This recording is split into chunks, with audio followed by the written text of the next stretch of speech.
Member Bedey. Yes. Yep, just do a roll, check and roll. Thank you, sir. Member Melton, I'm present. member Holmquist, Here.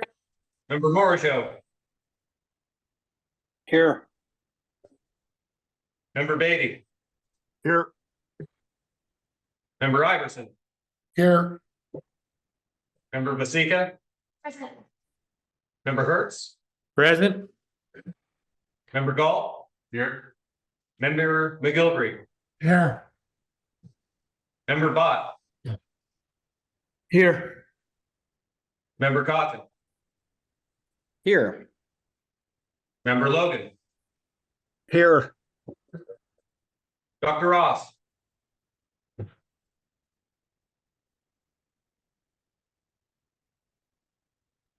Dr. Ross, excuse. Member Smith.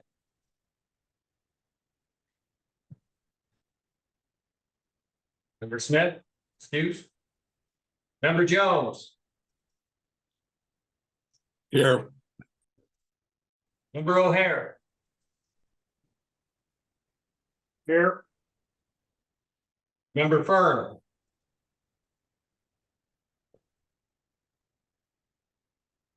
Member Fern. Dr. Horpedal, Here. member Johnson, Here. member Olkert,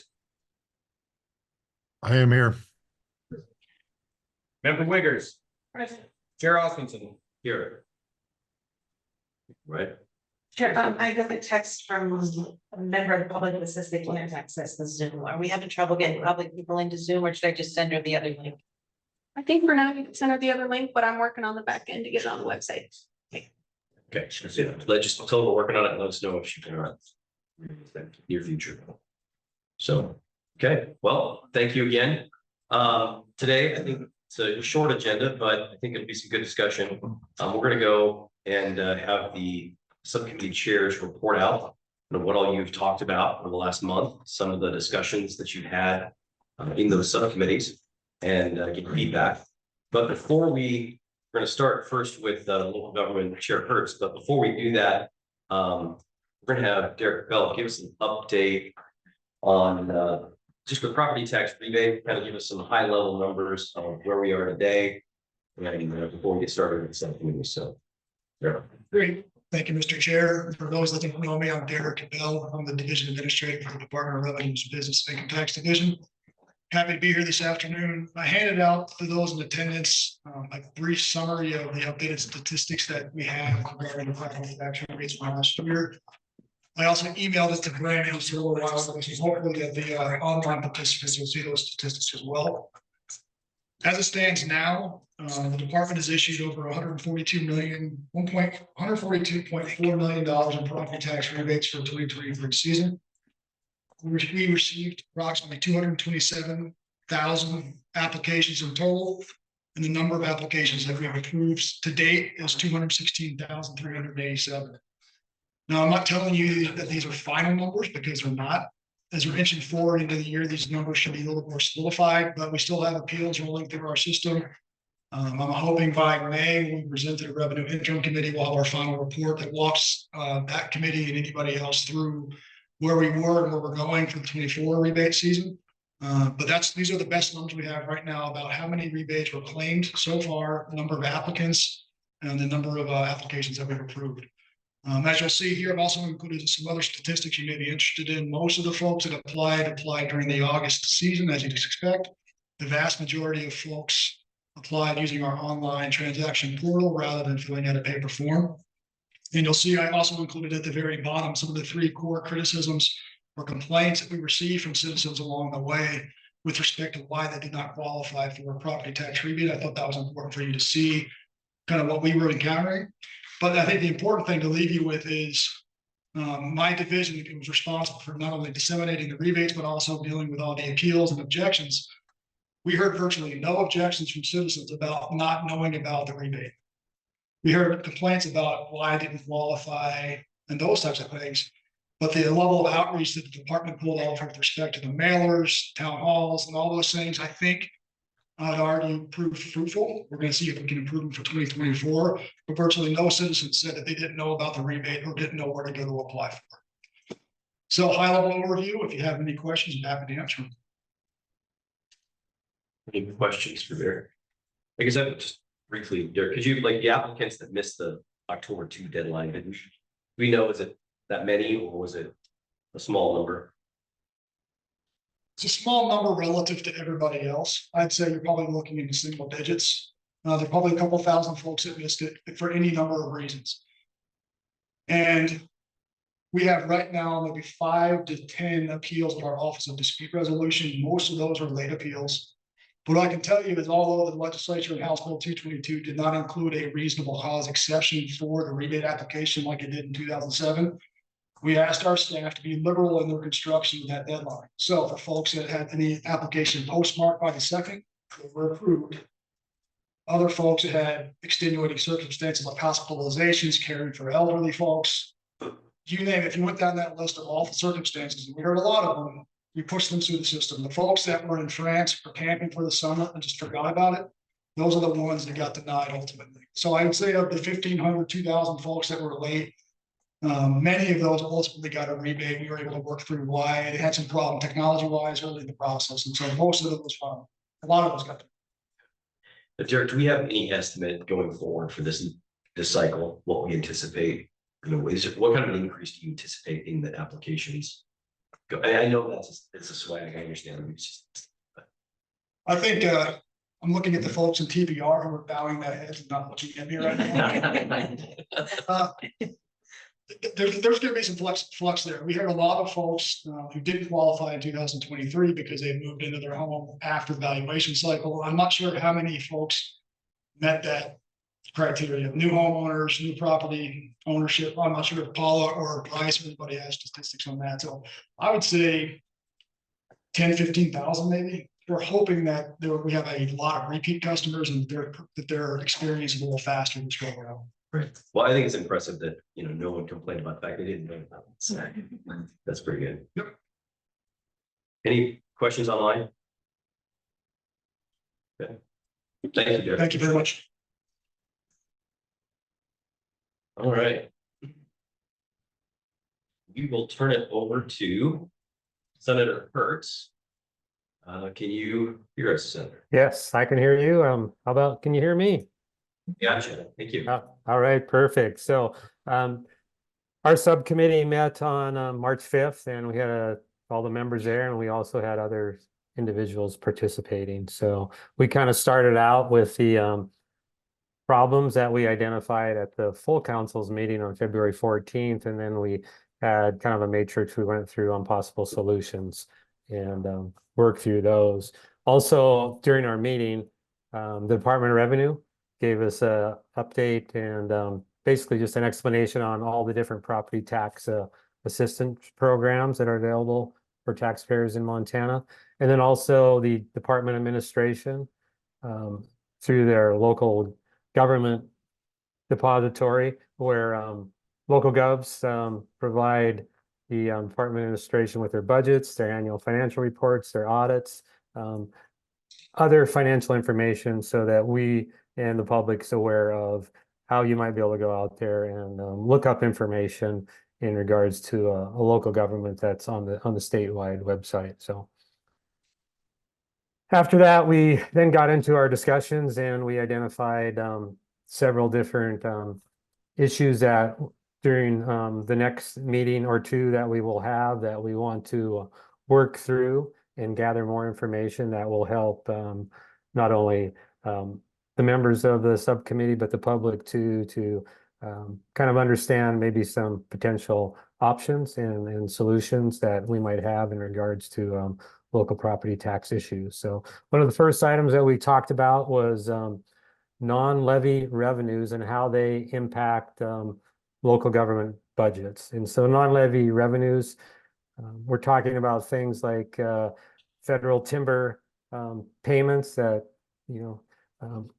local governments receive from the federal government in regard to whether they have U.S. Forest lands in or around their particular area. And then also probably the other big issue is probably oil and gas related revenues too. So those are a couple of non-levy type revenues that they're getting. We just kind of want to get an idea as to how much is out there and how are those dollars being split between different entities and maybe state government.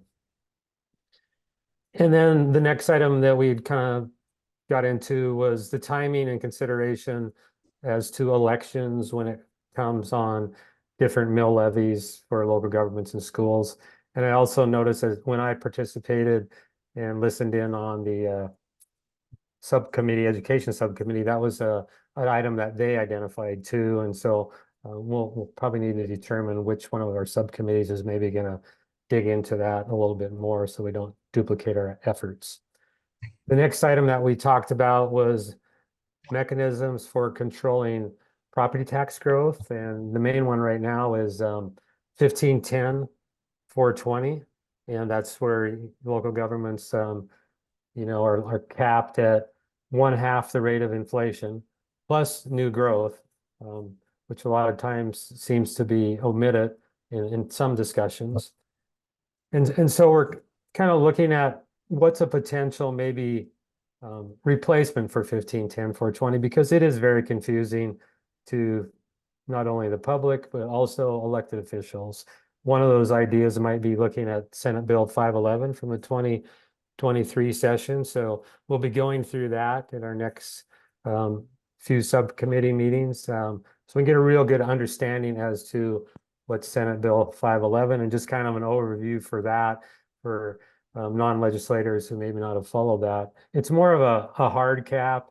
And I think the number we ended up in that final bill was 4.75% was a hard cap or inflation, whichever is less, but it also took in the new growth and a percentage of the new growth and made sure that that went back and helped reduce taxes for other for local taxpayers. Then also in regard to that, we want to get a better understanding as to probably leakages in the system and caps and how things like tax increment financing districts impact taxes, special improvement districts, and also look at the bond debt limits on local governments. There too, again, I know the education subcommittee was also looking at tax increment financing district because tax increment financing districts, for those of you who don't follow them, a lot of their increment does come from school bonds, whether it's the 95 mils or local levy amounts. The property tax assistant discussion that led us into wanting to get maybe more evaluation on those programs. What are the thresholds of those? What are the residency requirements? And then looking at the means testing, which right now our primary means testing is income limitations. And with that kind of led to a discussion a little bit, do we need to look at asset means testings also? And so just kind of looking at overall those programs and with the possibility, if we looked at expanding those, what that would mean too for local taxpayers. Another item that's been getting some discussion also on the tax fairness subcommittee too was a local option sales tax that might include regional revenue sharing. So counties that are surrounding maybe a local government who wants to implement something like this, how would they share that with local surrounding jurisdictions? There is a group of individuals, counties and cities and others working on this idea. So I've already reached out to one of their individual chair type persons and with the idea that they could come to our subcommittee meeting and provide us with information as to what they are thinking. And then I would hope some illustrations too on the type of revenue that they think they could generate and how that could offset property taxes for local taxpayers. And then of course, I think we're all aware of the California Prop 13 type system that bases your property tax on acquisition value. And there has been a number of issues going on with that. There's been some constitutional initiatives proposed, Senate Bill 542 from the 2023 session. That was very similar proposal. So with that, we'll be looking at that so that our members will have an understanding as to actually how does that work and how does that impact various taxpayers in the community. And then the final item we talked a little bit about was ways to smooth out the impact of rapid assessment growth and how assessment growth ties back to the growth of tax revenues for local governments, schools, et cetera. And so, I mean, there's kind of two things when you look at assessments. I mean, obviously assessments are used to allocate who pays taxes. But at the same time, how could we maybe change how mill levies are assessed from, instead of a flat mill number, such as a local government might want to pass a levy for parks and recreation, 10 mills. And so that would increase their tax revenue as assessments go up. But if we converted that 10 mills to a dollar amount, let's say $1 million, and with maybe some inflation growth, then as assessments went up, that amount collected from that, since it would be a dollar amount capped at an inflation factor, it wouldn't grow as fast as it would under an assessment type model. So I think we just need to do a little more understanding.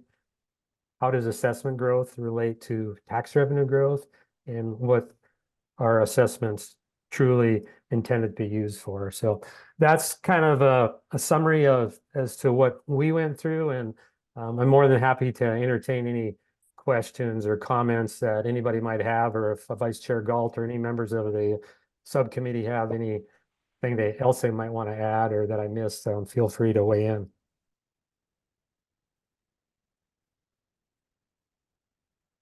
Open it up to comments, questions.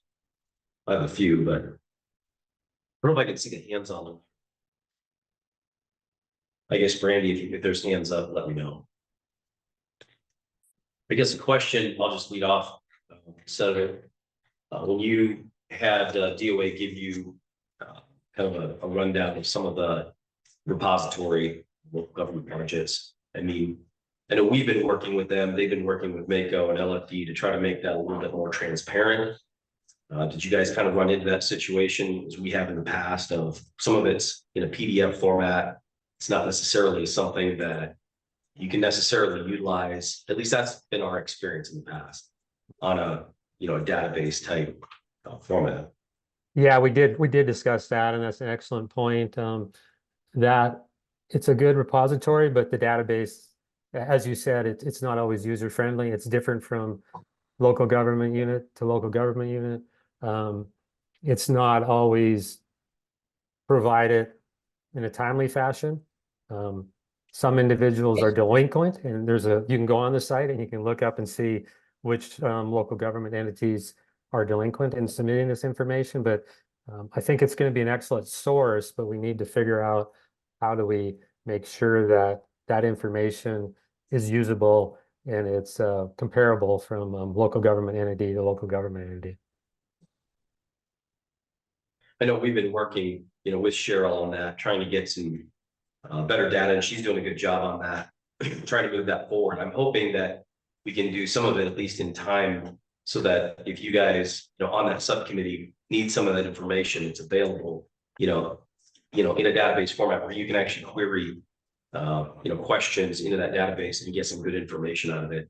It certainly won't be, probably 20 years worth of history, but it may give you at least a peek into, some consistency or inconsistencies across county to county across the state. So hopefully we can have some of that available for you, as you go through the subcommittee. So I know it's a big lift, and I appreciate DOA taking it on.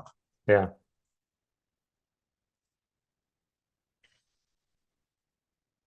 Are there any other comments, questions out there? So, Sam. Yeah, so a couple of my colleagues in Missoula have been really upset that the local option gas tax is no longer a thing. I promised that I would let you all know that. I don't know what my feelings are about that, but I know I think in 2021 it was shot down by the legislature. So maybe we can view being able to do that again. But I don't know if I'm 100% on board. Yeah. I remember believe seeing- that's on the tax fairness subcommittee. They were Oh. looking at that also. Yeah. Yes, we haven't got to that depth, but we did identify that. So, Now, again, Senator Hertz, when you guys were looking at and I know you mentioned maybe moving that over to the education subcommittee, but when you started looking at changing the election dates or I should say the timing of mill levy elections, I believe there was a couple of bills that have been brought forward in the past to address that. Is that true? Did you guys take a look at those yet, or is that something that's just on the agenda to be done? So that's just on our agenda to do, but there are bills that have been actually introduced last session and previous sessions that we can go back and look at and get some ideas as to how that might impact local taxpayers and local governments.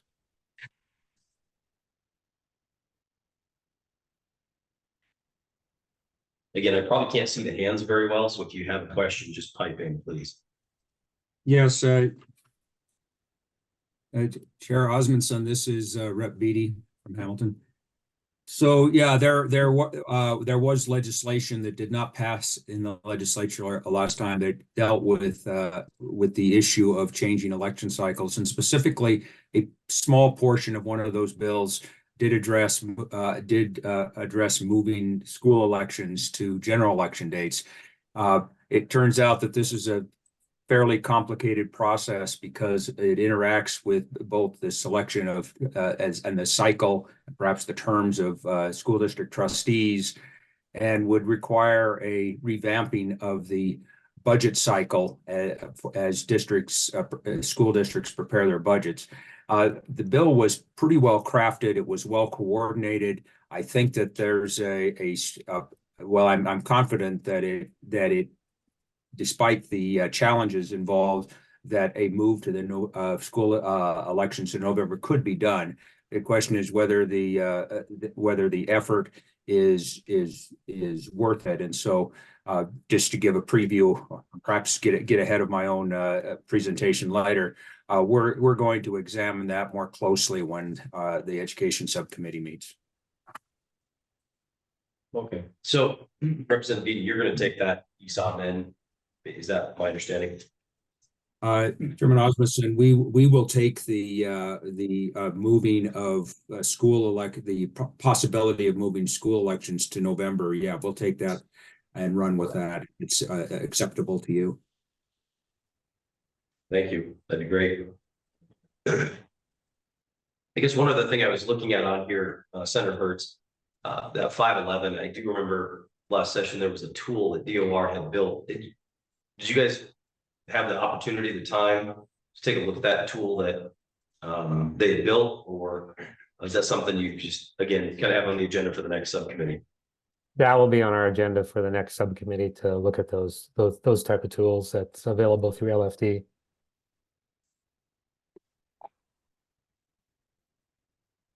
So I just have two comments kind of, just historically, the smoothing of the impact of the rapid assessment, that was kind of the purpose of going to a 2-year reappraisal instead of the 6-year. So that you wouldn't have them, and I think that might be one of those things that, trying to deal with that really long is trying to fix something that already happened. I can't imagine that all the rules of owning property have gone away and that property is going to continue to go up at the rate it did those 24 months. If so, I wish I would have bought more. One, there already is, just as people are thinking about it, I like someone that actually is in local government to explain the difference. So when they do a mill levy in the local government now, you'll hear this is going to be this many mills, and it currently would be this much per $100,000 of your value of a house. That's how they have to word it. And then there are two different, and I believe it's when you're issuing bonds, then you set a dollar amount, not a mill levy. And the dollar amount is what done. So there's already mechanisms there, and they already do these things, but I'd like one of you that actually has voted to pass these bond levies or these mill levy votes to put them on the ballot to explain the difference in when it's done by dollars and when it's done by mills. Is it just a function of the bond issue versus, very often, a mill levy goes up when it's a voted levy, something at the discretion of the voters. When a bond is, generally used to retire a infrastructure debt. Would you say that? Well, we don't, we haven't bonded.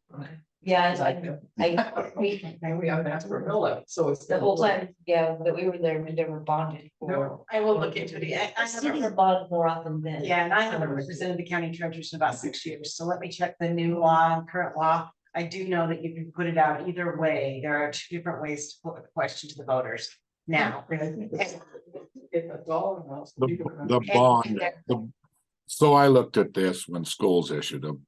If you're this is Lou, by the way, if you're making payments on a bond, you don't get to collect more than the payment, so it goes out by an amount. But you can also just authorize 4 mills or 6 mills or a number of mills, like 4 mills for economic development or whatever it is you authorize mills for, sometimes for a date certain. The 4 mills can always bring in what 4 mills brings in. So if you magically have a tax value doubling, the 4 mills can bring in double, the other one cannot. Now there can be a choice that I believe the controlling entity can say, well, instead of bringing in, and there's an argument on the wording there.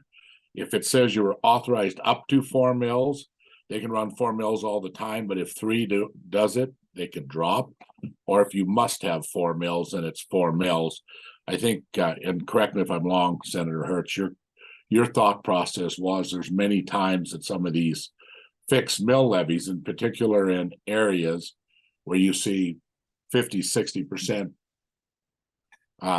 market value increases, if they're truly fixed at a fixed mill amount, they either are unable to float if they weren't worded correctly in the up to manner, or there's choices made to not float them. Is that what you're addressing, Senator?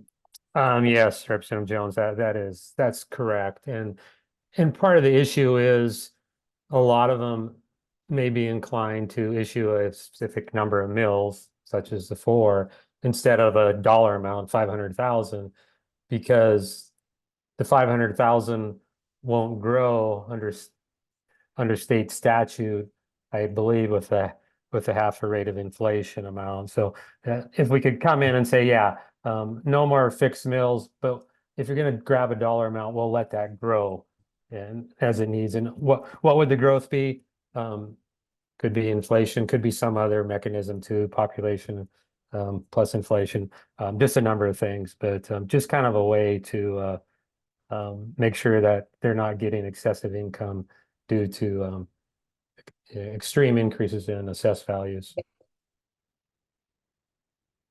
This is Lance Melton.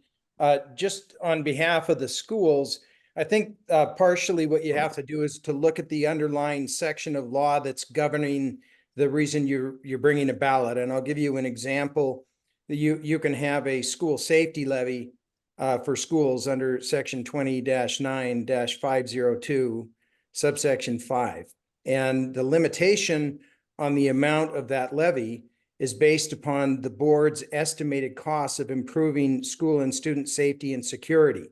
So that doesn't really lend itself to setting that on the basis of mills that would then bring in whatever revenue comes in. Rather, you're restrained by the underlying law in question with a particular cap. And in the case of schools, I think always, that's a pretty broad claim, but I think always it's based upon some sort of a formula cap on what you can do to put before them a revenue amount and then the estimated mills. So section 15-10-425 speaks in the alternative and says you can either identify the actual revenue and the estimated mills or the actual mills and the estimated revenues. In all the cases that I can conceive of on public schools, it's always going to be based upon the actual revenue and the estimated mills. So Bam. Butte County, we have a port authority that, but our agreement says we can levy for them up to 2 mills. But that's so volatile right now. The mills are just up and down, whatever. So we went to just a straight dollar amount because it said up to. So I think it's in the language that you can make those adjustments. That's really how you set it up. That's kind of what. Right. Yeah. Good. Senator Hertz, do you have enough requests in terms of to DOR or DOA or LFD? Do you have the requests in that you are feel comfortable you've got what you need or will have? Yeah, I'm working with Ralph and getting additional information that we need, but a number of these topics that we have discussed already, such as Senate Bill 511, Senate Bill 542, that information is already out there. We can pull that in and analyze that as we wait for some of the other information that we might need. Okay.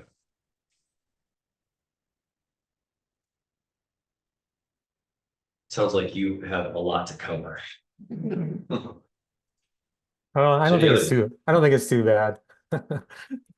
Oh, I was going to mention, Senator, I think you and I had a conversation. Are you planning on doing kind of a TIF, what do I call it? Crash course on TIFs in your next subcommittee, is that right? Yeah, kind of looking at that. Megan Moore with Legislative Service Division will be providing this coming Thursday or Friday at the Revenue Interim Committee an overview of TIFs. So Megan would be the person that would come to our committee to and provide that. So just encourage maybe anybody who's interested in TIFs, listen in on the Revenue Interim Committee on Thursday or Friday. I'm not sure the exact date. I'll find out when that's scheduled for, but be a good refresher on TIFs for those of you who don't know much about them. We thought about doing it in this meeting, but I just felt like it was going to take probably too much time. So in a subcommittee might be the right format, but please, if anybody's interested, join that. Thursday? Say the date again, Senator. I believe it is Friday. Revenue Committee meets the 21st and the 22nd. Before we leave today, I'll pull the agenda up and see exactly when that is timed out for in our meetings. Well, if you guys have an opportunity in your subcommittee, you may even invite Megan to come and share, in the subcommittee as well, if that works for you. Correct. Yep.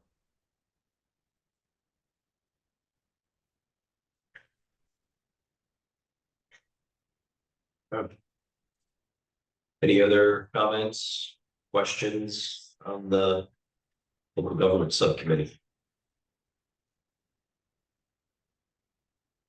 Okay. Thank you, Senator Hertz. Thank you. Okay, Yeah, Representative Jones. thank you, Chairman.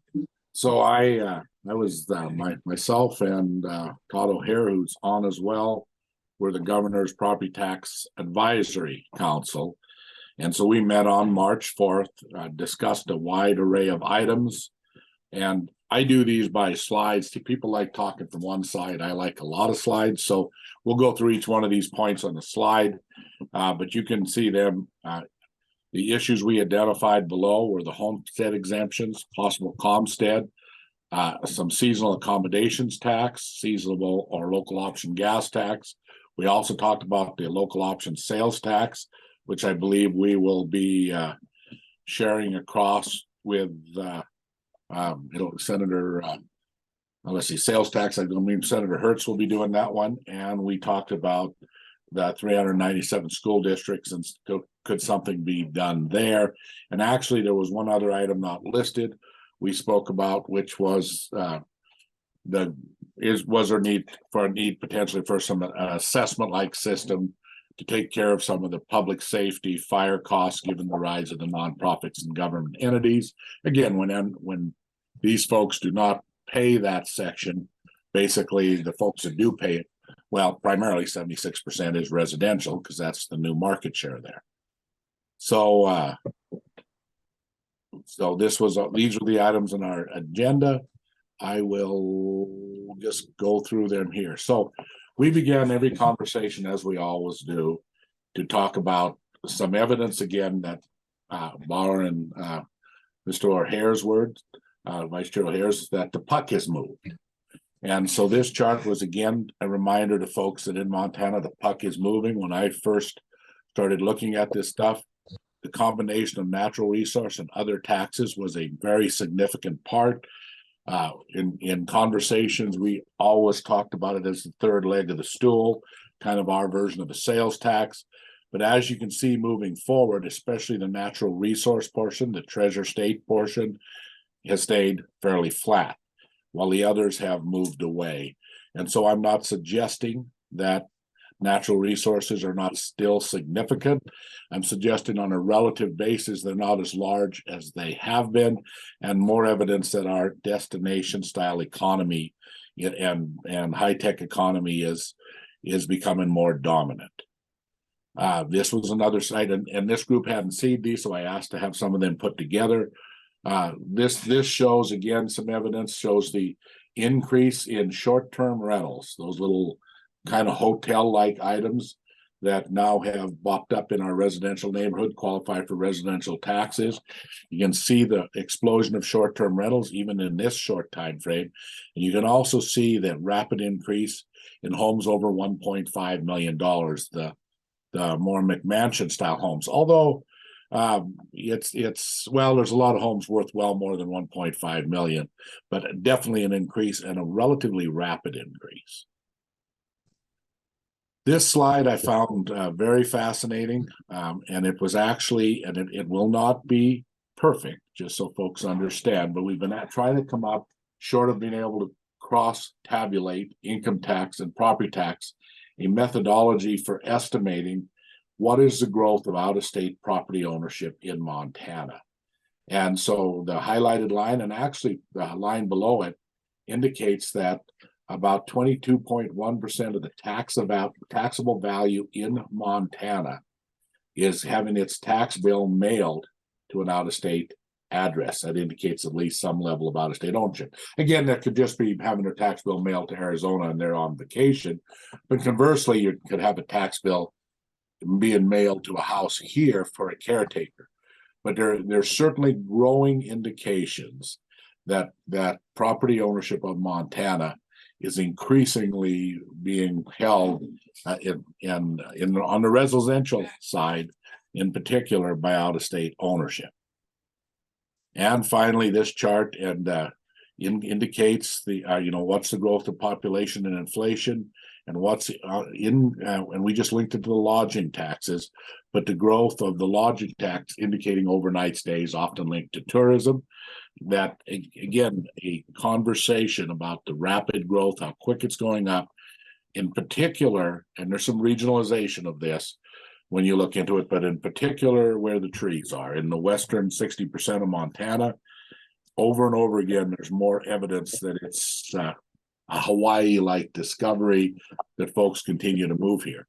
The puck seems to be moving from a predominantly natural resource-based economy where it's kind of hard to move your oil well and it's kind of hard to move your mine, to more of a high-tech economy where you can headquarter anywhere in the world, and a tourist destination-based economy. One more slide on this. Again, this shows the $12.5 million tourist visited in 2022, and it just shows the growth, right? In 2018, the average spend on gasoline on a year-round total was $57. It's at 2018 it was 33. Now it's 57. And I just picked some key ones of these to show almost in every section from vehicle repairs, this block of spending that's linked to the tourist-based economy has drastically increased with impact. It's also interesting to point out that when the tourists are here, which is no big surprise, they're here in the summertime predominantly. These were the information we needed to inform some of our conversations. if you remember, the governor's office had sent out some stuff that they asked we hold a conversation on whenever discussion any policy. First was tax shift from whom to whom. Are we tax shifting between classes? And are we tax shifting from the property taxpayer to the income taxpayer? Obviously, if it's income taxes, i.e. general fund in Montana, it's primarily paid for by W-2 income tax by the house down the road, somebody earning income tax in Montana. And a one pot the other. And also, is it shifting taxes generally from out-of-state residents to Montana residents, or from Montana residents to out-of-state residents, given that our out-of-state residents don't pay income tax here, and we don't have a statewide consumption tax. We also wanted to look at impacts both short and long term. Sometimes there's a short-term effect, in particular with schools, which are budgeted, which will be covered in a 2-year period, but may cause a shift to occur long term. When we finally get our full analysis done, given that some counties have a tax mix where they're almost entirely residential, the west side, Flathead, for instance, and some counties are, especially the rurals, may have 20-25% residential at the most. We got to make sure a decision we made in one doesn't adversely affect the others. And again, the thought being we want to manage for where the puck is moving, not where it is. And are there statutory changes? Just changing the tax law sometimes in conflicts with the statutes. So with that, homestead exemptions, there was 2 main types of homestead exemptions that were discussed. And the intent being, is there a way for Montana residents and long-term renters to achieve a more favorable rate? And if so, who were we transferring the cost of paying the rate to? So this concept was one that, and these numbers in this are but an example, right? We're going to get first a fiscal note style model built that the executive, the DOR is going to put together for us. And then finally, the LFD is building a dynamic model.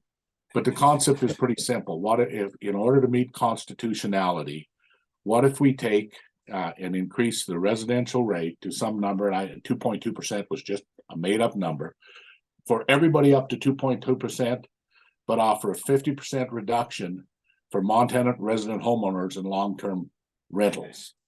You know, and maybe some cap to be considered, a $2-3 million cap, but link the cap to something dynamic, like 5 times a median home value, so it becomes a dynamic cap and moves around. Again, the thought here would be, you would be that transferring more of the burden to the out-of-state properties that aren't necessarily paying income tax in the state of Montana. And you would also be recognizing that a short-term rental is, we're hoping to have more long-term rentals for affordability for our workforce, and that a short-term rental has probably more in common with a hotel than it does a regular house. So we talked about this. It was the previous slide that shows that 22% of taxable value is linked to out of state is one of the driving factors. That was growing 1% a year in the last few years. The source of money there would be a shift within the property tax. You would have to get the math right. To the extent this shift did not cover these dollars, then there would be shifts to other classes, but we can't, you know, because the money's being paid by someone. And so to the extent we'd have to model it, but this just gave us a starting point. The idea with the residents must be owned or under contract to deed and a primary. We kind of discussed the time frame of 1 month, which means it matches the bed tax. If you couldn't rent stuff out for less than 1 month and can be considered a long-term rental. We didn't want to make it too short because then you don't have a way to have your contract workforce be covered. And you could only receive this homestead exemption on one property at a time. And the idea at this point with this model is to have DOR build us a couple fiscal note like model where we looks at them at static positions. And then ultimately when LFD's model is fully online, to look at it in a dynamic manner. And Tom McGilvery has his hands up at this point. Tom. Thank you, Representative Jones. I'm curious how this works in counties that don't have a lot of out-of-state property. And so basically the difference between rural and urban, or counties with lots of out-of-state, counties with none. That is why we're going to have representative, that is why we're gonna have to have the LFD model completed. Because there's places that I know, just thinking about it, it's gonna make a huge impact. And it places that it may not.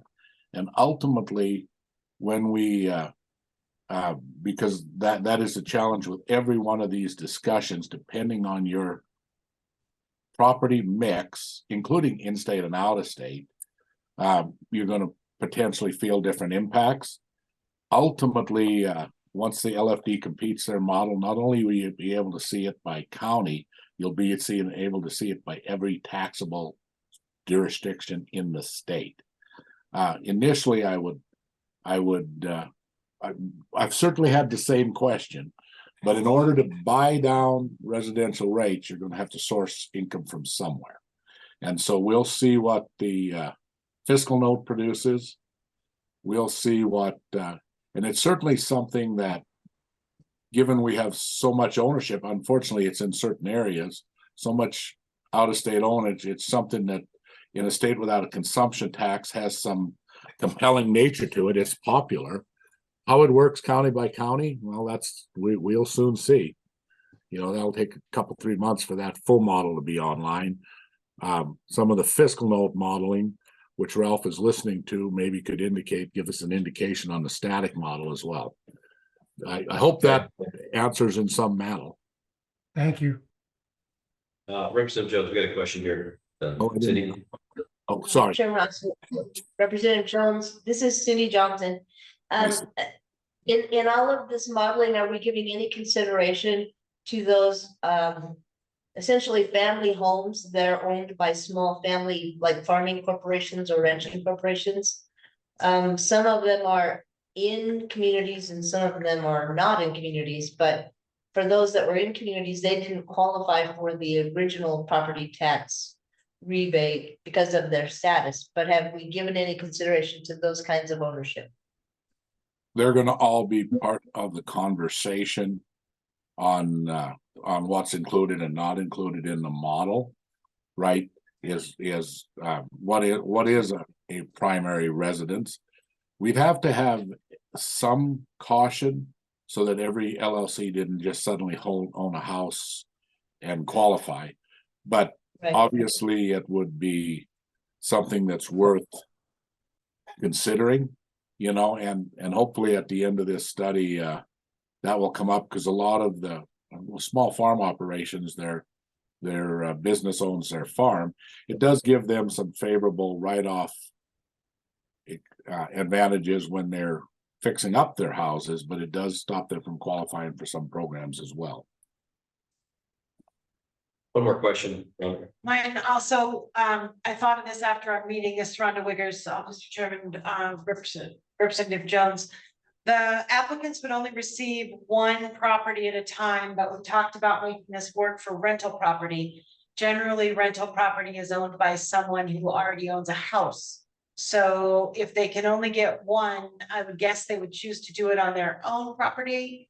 And can we run the numbers with that done a little bit differently so that I don't know how we can, Ralph shaking his head, I don't know how we can catch that number, but I do know, having gone through this homestead exemption debate once a number of times in my career, that when we get to the point of the legislature, there will be a large group contingency arguing that we're increasing the cost of housing on Montana's poorest residents by not applying it to rental property, but majority of rental property in Montana is owned by a person in Montana who owns a house in Montana. It's not the intent of this model. If you own 10 rental houses and you're long-term renting them, it's not the intent of this model to exclude you. If you're short-term renting them using an Airbnb type factor, it is the intent of this model to exclude you. So you can only get one homeowner dwelling. Let's say you had a cabin in the woods. If you long-term rented it, I guess you could get it on 2 items. But if you don't rent it, or you only use it as a Airbnb, which extracts a greater rate, then it would be excluded. So there's no intention in this deal to say you can only have one rental property. There is an intention to say that if you own a house here and a house in the Flathead, and you choose to just have two dwellings, good for you. You only get it on one of them. If you rent out the other dwelling long-term and have evidence to that fact, you can get it on both. Does that make sense? It does, and Mr. Chair, Representative Jones, it does. I'm interested to see the numbers. I think it's gonna be very skewed per county. And I also think that if we raise property taxes enough to make it worth my time, I will rent my cabin in Lincoln to someone else for 30 days so that it qualifies. So if we put enough of a differential, it will be something like the way we sell large numbers of motorhomes in Montana with Montana plates. There's a financial reason to purchase them here without a sales tax. Therefore, people create an LLC, they create something.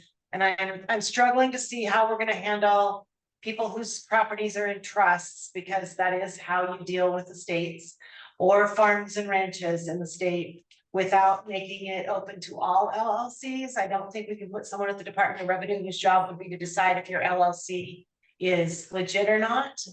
And if we did that, I think this is gonna run into a lot of hurdles, but I am interested in seeing the numbers. I just think we've got a lot of hurdles on this one. So my comment only is there's always challenges. If we can put someone on the moon and we can drop a missile down a chimney, 400,000 across the world, our computer systems are capable of doing a lot of things.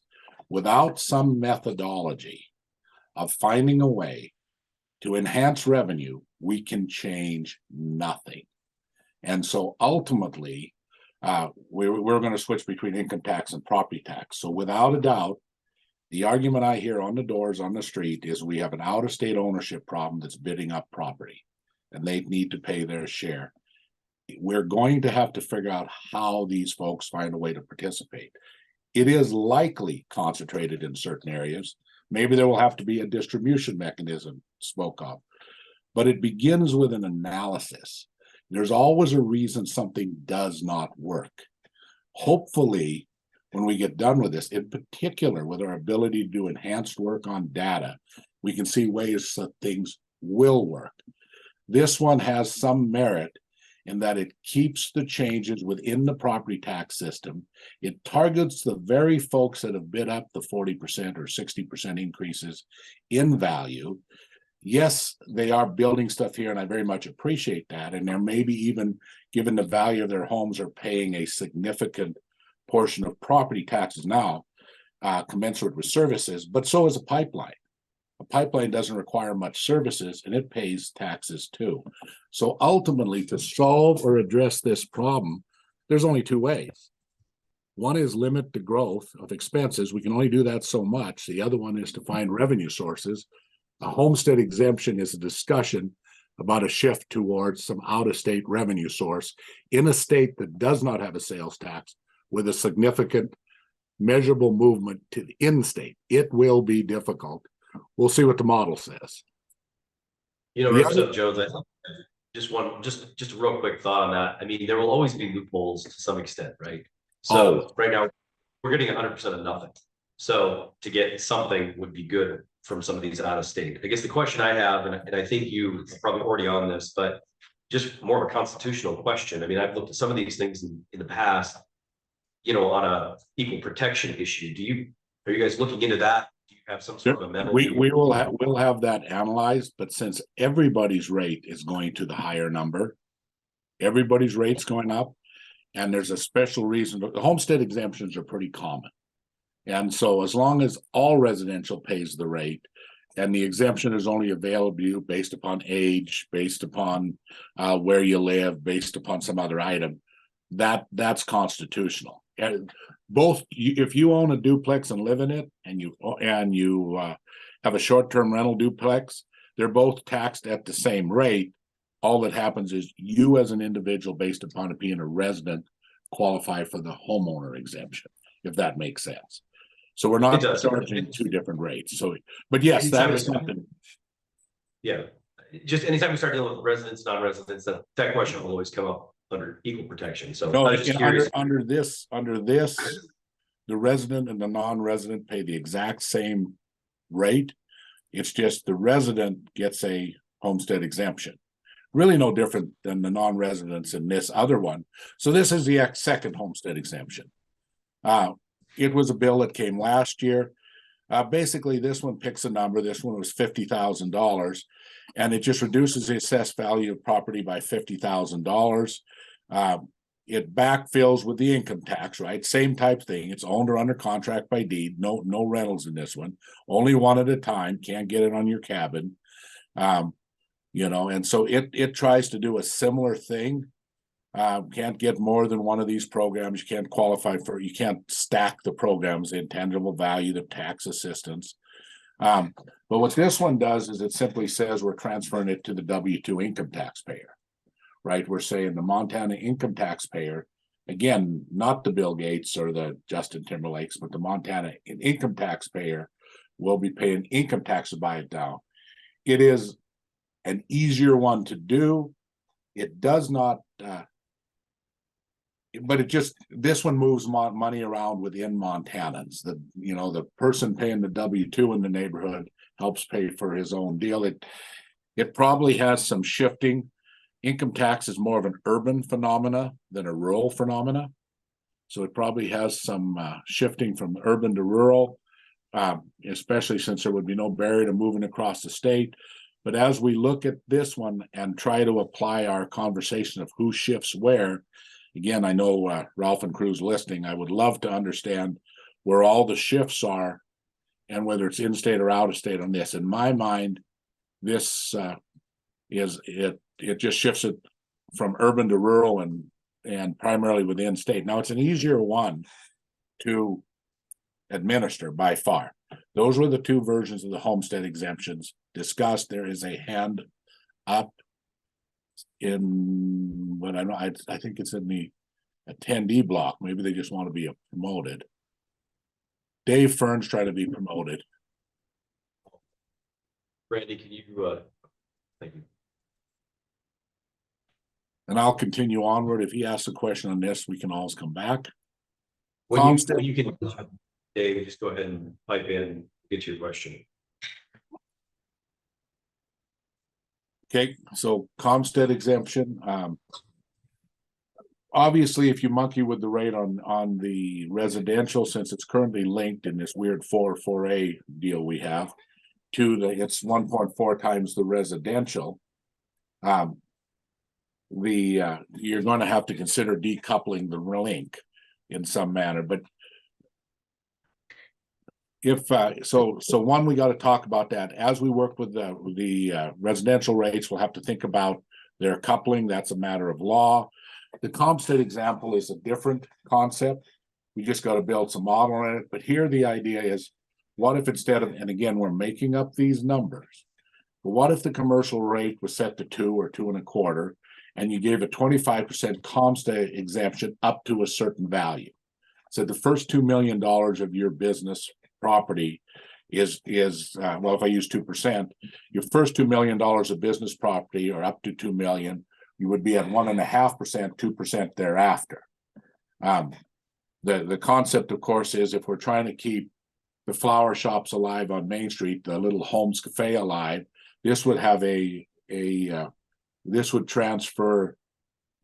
Everybody would get this exemption, including the Burlington Northern and the Walmarts. But given that their size of their plant is much bigger, you might have an entire little Holmes Cafe completely at 1.5%, and they'd have $2.2 million out of a $100 million portfolio at 1.5%. The shifting there would be from maybe small to large. Again, the thought process being, well, you always hear those small flower shops, those small businesses. We've got to recognize for the mom and pop shops to survive, we have to do something. A Comstead exemption is potentially something that could be done.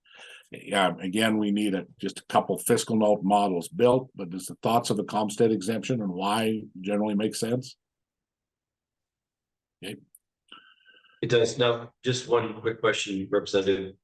If they're building these models, are they gonna go ahead and show them to Rick first, or how do you anticipate that rolling out?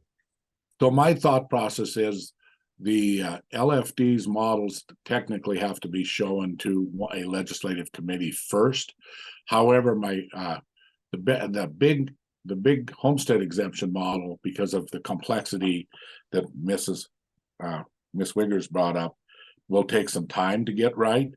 So our thought had been potentially to do kind of a fiscal note, a static analysis at a point or two, just so we can get a general look at it and have that potentially to bring back, and then have the dynamic model for those that wish to pursue it further and potentially try a whole variety of different rates or mixes. And so I know LFD is crunching on their model, and in talking to Ralph, he said you guys can build a fiscal note in about a week. So I'm assuming my plan of action was to try to have fiscal note static models built first, and the fiscal note style, the dynamic model thereafter, so that folks could work through the dynamic nature of this, if that makes sense. It does. Thank you. Accommodation tax, basically the thought process here, and I need to have this analyzed both because, as Ms. Wiggers brought up on our subcommittee, potentially wanted to look at it year round as well. But basically the thought here would be take something like a 2% increase in the accommodations tax that would return to the place that generated it to buy down property taxes. And the thought being that these tourists are impacting the water, the sewer, the services in that area, and in the areas they impacted the services, then this would help reduce the cost of the current taxpayers that are paying for it. I don't know how significantly large enough it would be. You can see the total collections based upon 8% was 118.9 million. You can see what the surrounding states are. Obviously, they have sales taxes as well. We do have a fairly long waiting lines for our hotels. I've heard arguments both ways on Montana residents. Obviously, we were just looking at the summertime because that's when you looked at the tourist charts, that's when the vast majority of people come to Montana. However, I also get told by folks, well, if you're in my community, you're impacting my services anyway. So if you're in Missoula or wherever you are using the toilets and the services of Missoula. And so why is it that a resident shouldn't help pay for them? We probably should look at this both on a summer only and a wider basis and see what our thoughts are. It would generate some additional revenue to target the buy down of property taxes in the communities impacted by the tourists. Paul McGilvery, you have your hand up. Yeah, thanks. What about considering, I recognize what you showed that one chart on the accommodation tax and its increase. So it's up about 5 times from 2002. So Yes. up so significantly, why could we not consider a reduction of, say, 1% on both sides of that, and then the additional 2% all going to property tax or some combination like that? Certainly those things could be looked at, but the 1%, if you reduce it on the state side, would then require that income tax be kept a little higher to backfill it, right?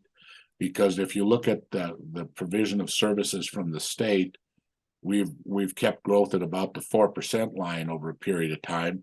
93% of all the money that comes into the state goes out to the education, incarceration, and medication.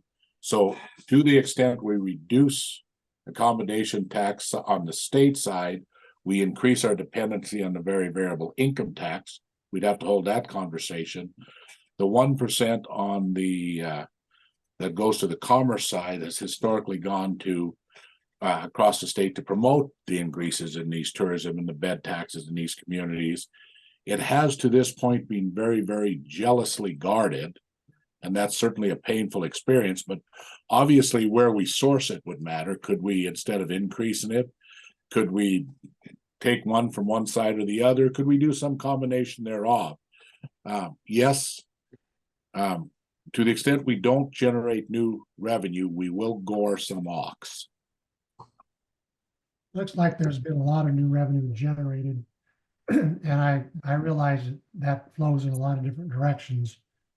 But I think one of them I just looked at recently is expired. It has to be redone in 25. There's a new formula in 25. But anyhow, maybe that we could take a closer look at it. And Yeah. I realize some of these ox is going to get gored there, but again, my point being that it's increased 5 times. Maybe the revenue increases are such that some reduction to some of those sources may be reasonable. Okay, and so we potentially need to take a look at what's changing there and have that as part of our conversation, whether it's some reduction of existing revenue or redirection, as well as some increase. Right, thanks. Gasoline tax, exact same conversation, right? Basically, the gas tax comes in. The only difference in this conversation on the gas tax, an increase in the gas tax, but instead of going to the roads, it goes back to bite on the property tax in the communities where it's impacted, distributed by where the use is. Obviously, the conversation was additional in this one is if you remember the old farm-based gas taxes, when you were on the farms and you were burning back when tractors burned gasoline, you kept your receipts and then you could apply for a refund. Would this simply be paid by everybody, including Montanans, which then would become a tax on Montanans? Or if you wanted it to be more of a out-of-state tax, and again, you got to watch the complexity of getting your money back too, and whether you're going to burn more money than you're going to collect. But depending on what you wanted to do, you could have a methodology where you could keep your receipts if you're a big fuel user, turn them in and potentially get a refund. Again, a new revenue, probably a politically difficult one. Gas taxes tend to be pretty brutal. However, we have 12.5 million visitors on the road and we saw how much fuel they were burning. So same type conversation, needs some fiscal analysis done on this one as well, a fiscal notes and thought process of what might happen, but that was a revenue generation. Won't spend a lot of time on the local option sales tax. I believe that is shifting to Senator Hertz. He already talked about it.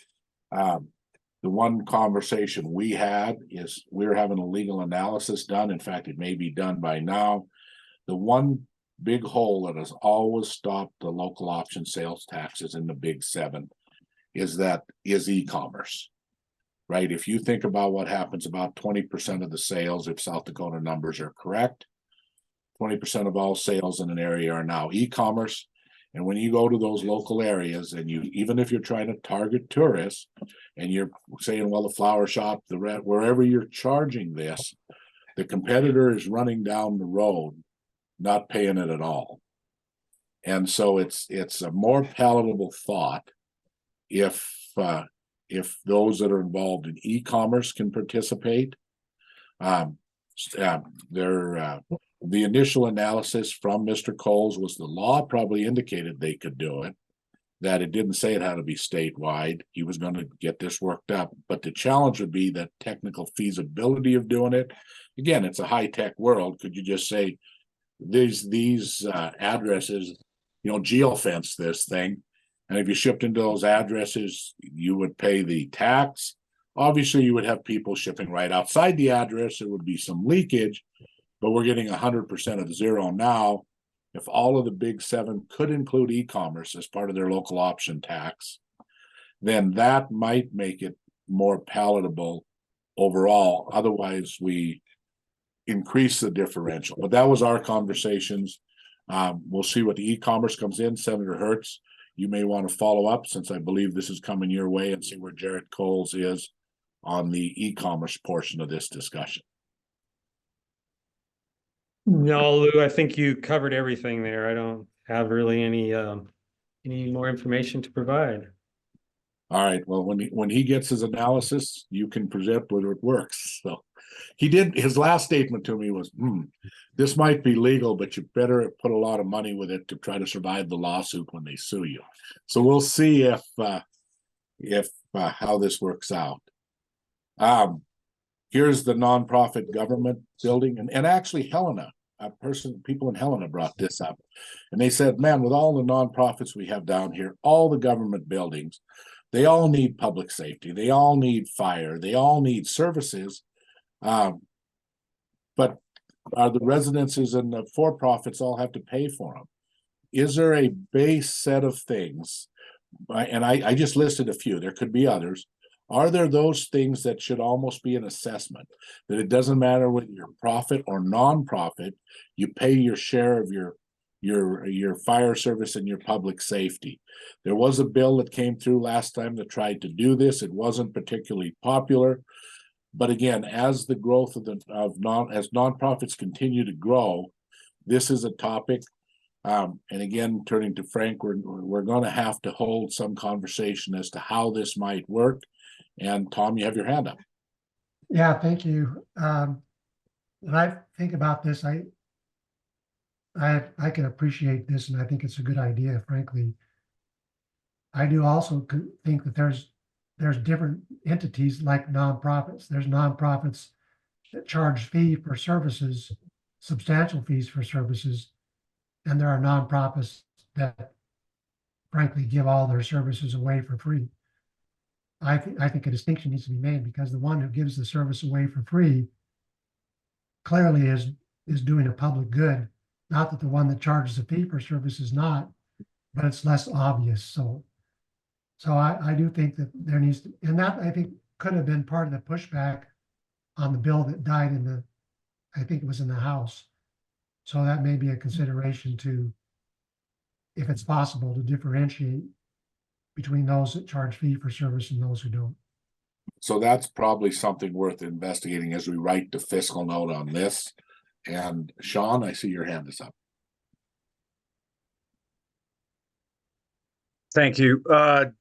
You're probably aware of this, but this Helena went through this a while back, where they had created a fire district in the city of Helena to really address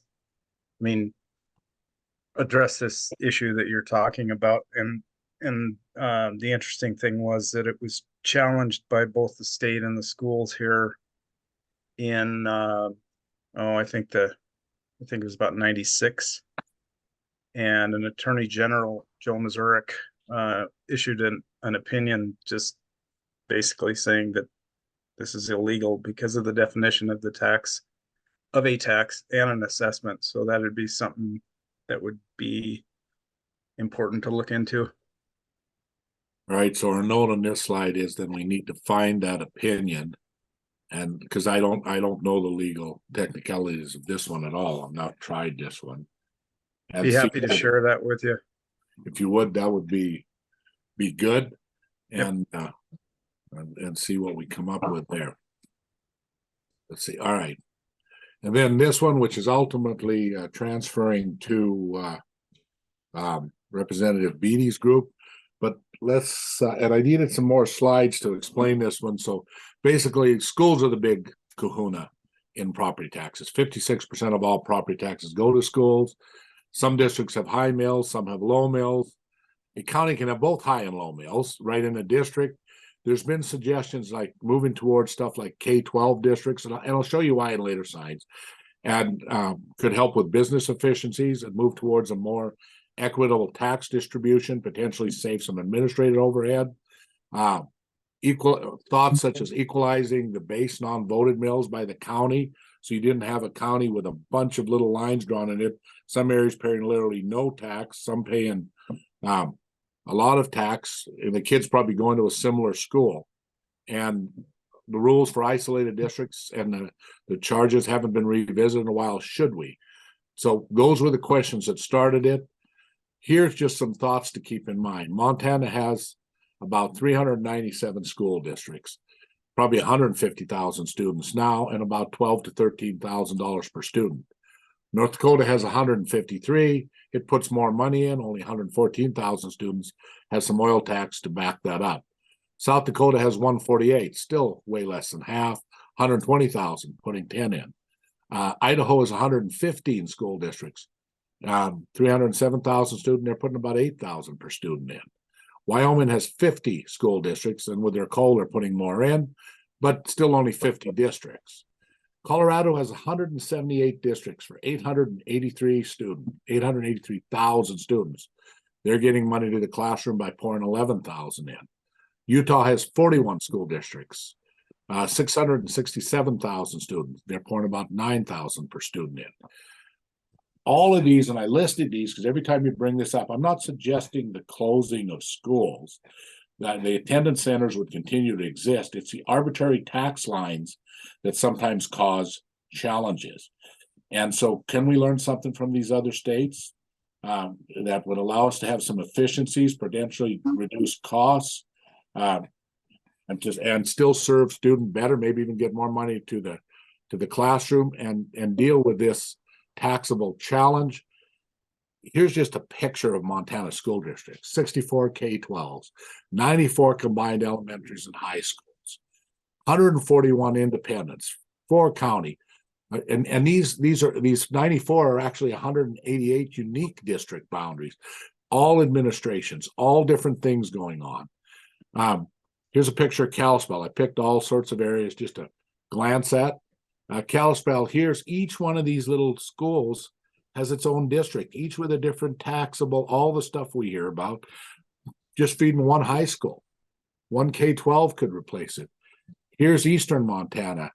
Here's Savage High School. Here's the school, but the district is split here in an oil field. I'm not sure that's educationally relevant.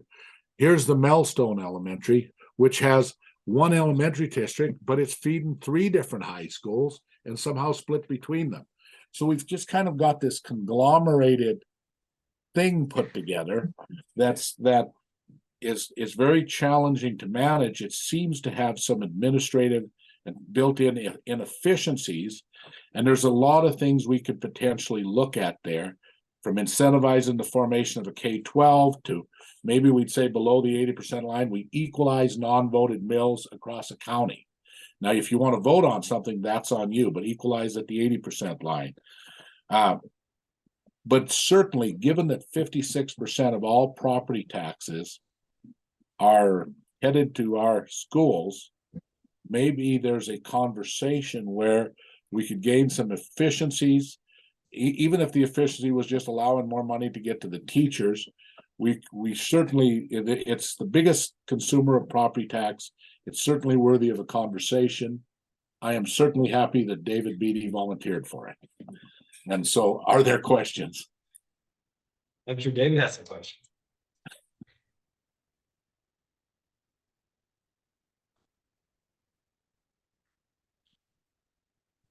So I guess what I'm hearing you say, and then David, if you want to pipe in, if you're willing to take this project on, but what I'm hearing you say is that the attendance center will remain the same, but you're just simply looking at what is the efficiency that would be had by removing some of these arbitrary lines. Is that my understanding? Yeah, or even if we weren't removing them, simply equalizing across them in some manner. You know, we incentivize the K-12, there would be an alignment that would occur. That would effectively, I guess, remove them, but the schools would still remain where they are. But a lot of the administrative overhead would go away. If we just did the tax deal and we said, right now, retirement taxes are equalized across the county for schools, TRS. You could potentially equalize all the permissive across the county. You'd have to redo the GTB formula. But in that case, your voted mills, if you in your district voted something, that would be on you. But we would certainly have an equalization, that the lines would become more associated with education and less associated with the creation of low tax paying areas, little tax havens. Yeah. So I was going to say that's ultimately where you're going here, is to get rid of tax havens. Yeah, well, yeah, and if obviously it's the same tax shift argument. If I find a way to exist in a district in my county, and I won't use the names of a ton of people I know that have done this, I join and create myself a little tax haven in my county, and I join some, whether it's a Hutterite colony or a tiny school, what occurs then is I certainly hold myself at a lower tax level, but in doing so, in particular, if my kids are attending another school, I help them.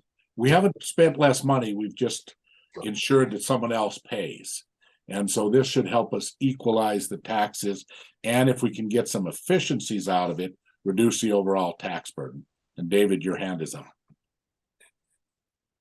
Yes, Chairman Osmundson, I gladly will assume this mission from Representative Jones. And although I must say, in retrospect, every time I've taken a mission from Representative Jones, it hasn't necessarily turned out well. In this case, I think it will be different.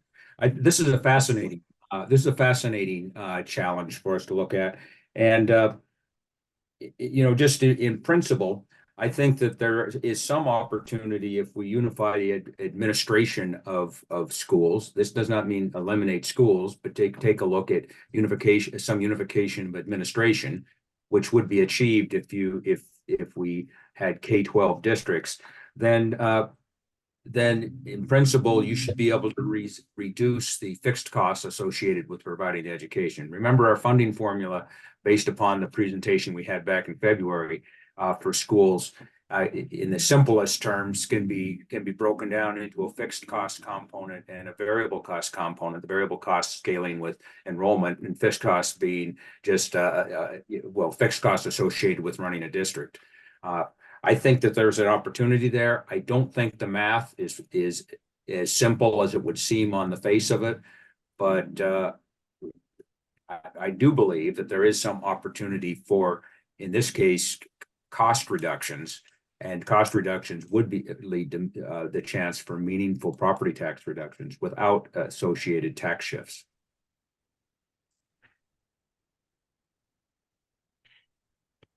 Okay, other questions on this slide?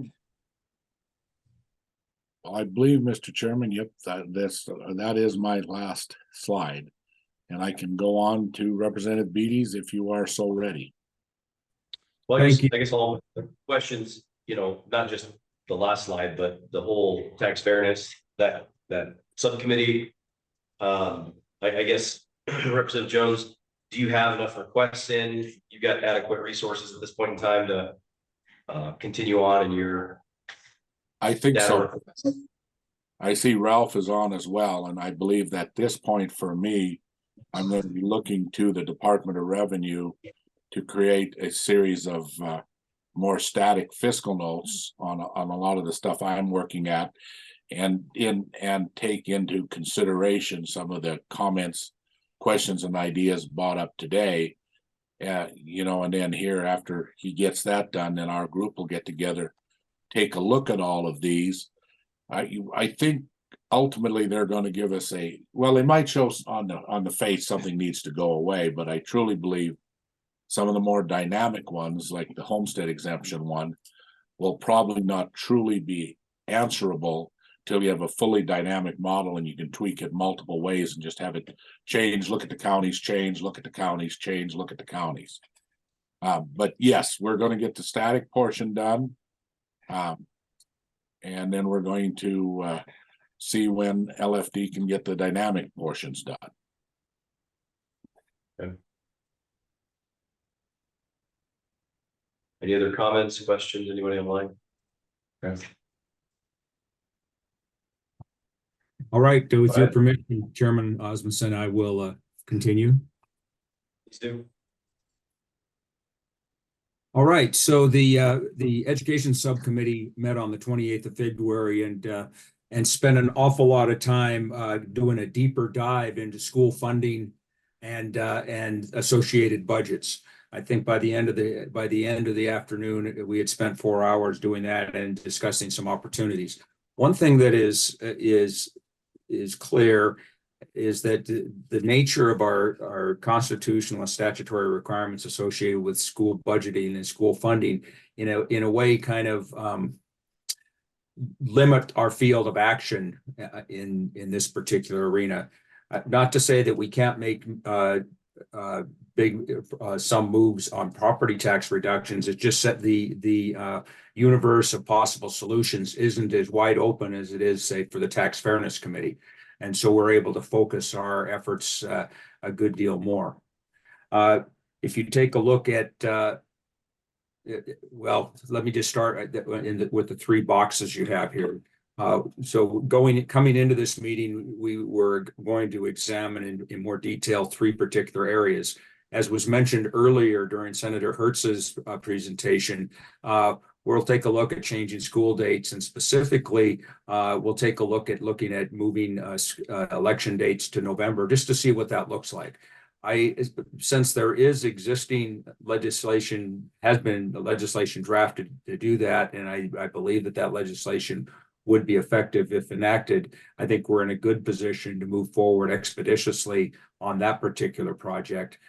What I would see as an outcome for the overall advisory council is just a lay down of the complexity of that, so we can appreciate the difficulties associated with implementing a move to November, and also try to see whether we're going to actually get the kind of results that you might expect with with respect to voter participation. Seems like that's the latter portion of my comment is self-evident, but what I've discovered is even things that are obvious sometimes aren't once you dig into them.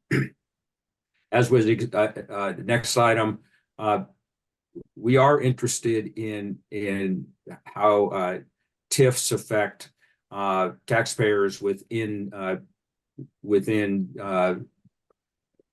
school being authorities, whether it's county, state, or district, that are in the jurisdiction where the TIFs reside.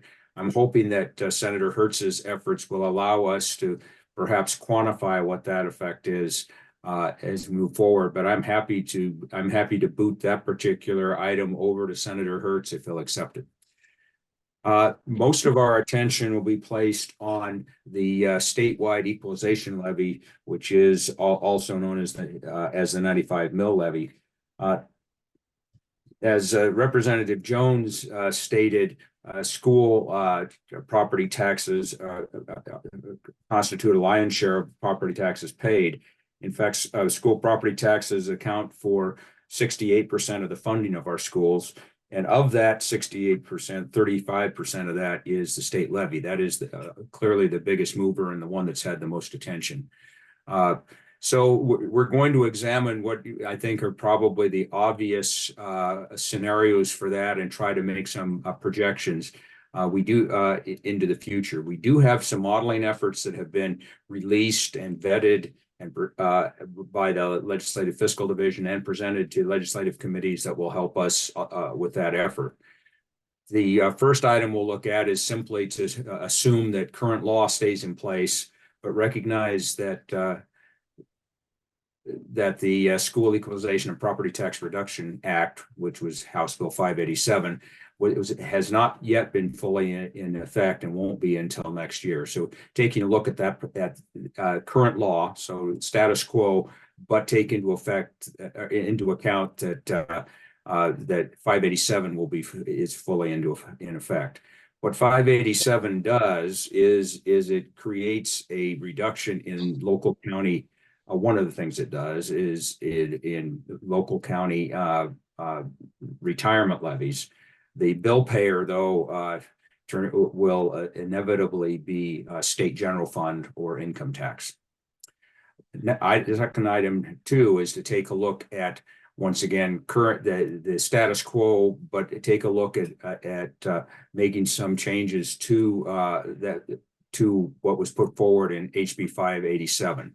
Once again, you could effectively, by changing the GTB ratio, shift more 95 mil money into to be used to offset district levies, thus reducing district tax levies. You could also change dials and further reduce county retirement levies. But once again, ultimately, the bill payer will be state income taxes. An option that was put forward that is outside of current law is simply reducing the state levy to some number, say 78 or 79 mils, and then floating it. As you recall, mill banking was a controversial aspect of MCA 1510-420, which is current law. So we would take a look at both of those options, because this particular option would go forward assuming a complete overhaul of the law. Once again, reducing the 95 mil levy to some other number will inevitably reduce in a corresponding shift to state income taxpayers. The final item that I have put forward there is counterintuitive. I'm sure if you've read it, you probably have blinked a few times and shaken your head. So it's increasing the state levy while providing reductions in local school levies. One of our subcommittee members, Mr. Iverson, has done an awful lot of thinking in this particular area. And this is, although this is counterintuitive, it was interesting enough that we thought we should not discard it out of hand, and we'll be looking at further articulating how this would look and how it would work. I really don't want to say anything more about it because I don't know an awful lot more about it. I believe Mr. Iverson is on the call, and he might want to chime in at this point and talk to this particular point. Waiter, Yeah, if you want, I can cover. What I was looking at is if we increase the mills, just say to 110, 115 mills, and you'd have additional money at the state level, then what we do is we'd refund money to people in Montana that file a state income tax return. And they would get back, we'd have a flat rate, say $700,000 per house, and we'd have 10-15% of their property tax bill would be refunded. Companies and people who are multi-state taxpayers would use the percentage of income they have in Montana. They'd get that percentage as the reduction. So in other words, let's take Northwestern, say that 50% of their income's in Montana, then they would get 50% of that reduction that would be calculated. What we do though is the reduction would be given to a TAP account. We'd have all state property taxes paid through the state TAP account. And that way the credit would be sitting there for them. And that way they'd see the reduction, because when we gave them $675 check, they got a higher tax bill. They couldn't equate the two things together. The same with the income tax refund. If this stuff comes through on a TAP account and it's when they get the bill, that reduction's already there. People that are multi-county taxpayers would make it easier for them to pay, because they'd have just go to the state site and submit the money and it'd be taken care of. And so that's the gist of it. I mean, that's a fast overview to it. But I think that we can get a lot of things accomplished. It also helps stabilize school funding, because more of it would be funded by property tax rather than income tax. Income tax would be what you'd be using also to provide those rebates. In addition to that, if we have additional tax on the so-called trophy homes in Montana and the Airbnbs, there'd be money there that would allow for that refund to come back to everybody. So when you take rental properties, okay, that person would qualify for that reduced, that reduction against their tax bill. So it would affect all taxpayers and all businesses in Montana. Now, if you had an out-of-state owner of rental property, they're not going to get the reduction as much. They'll get the percentage they have in Montana. But that's a pretty quick overview of it. But there's a lot of pieces to it, but it could be done. Sure. Now, I'd love to just add a layer of complexity to that. I mean, when you guys look at this, is looking at 587 at the same time, looking at the potential for changing those dials along with changing the 95, has that been contemplated? Chairman Osmundson, right now I'm looking at working these out independently, but I think that there's no reason why we couldn't have various permutations on this. I'm pretty confident that we can at least do a fiscal note style projection in these areas and get us out 4 to 6 fiscal years to see how it works out. I mean, I think as we'll see is the case here is that as other options like homestead exemptions and that sort of thing are worked out, that they will bleed over and affect the proposals that we have here. But I see nothing that should keep us from providing the kind of an assessment that will be necessary for the full advisory council to consider the options that we're putting forward. And I know 587 is fairly complicated, so I don't mean to make it any more complicated, but I just think it would certainly keep those property taxes in the property tax realm as opposed to shifting them to income. That ultimately that's what it should do. So it would be interesting to model that to see how that would affect it if you were to raise the 95 and also raise that percentage of 587.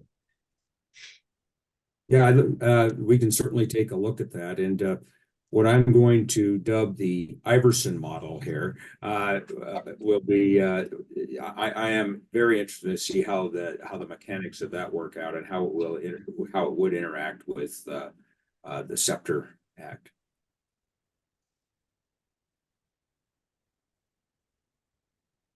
I think you'd have a potential to be able to take all the equalization stuff that's out there and reset some things, because you could pick up with the additional tax, you could pick up all those levies that are for the retirement and health insurance, and you could get the additional levies in different places done and look at a reset to everything as a possibility that would be done with it.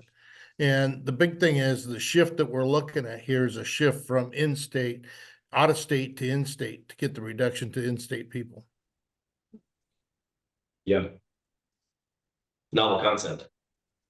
So and of course, it's not listed here is our new mission to take a look at administrative costs associated with nearly 400 school districts.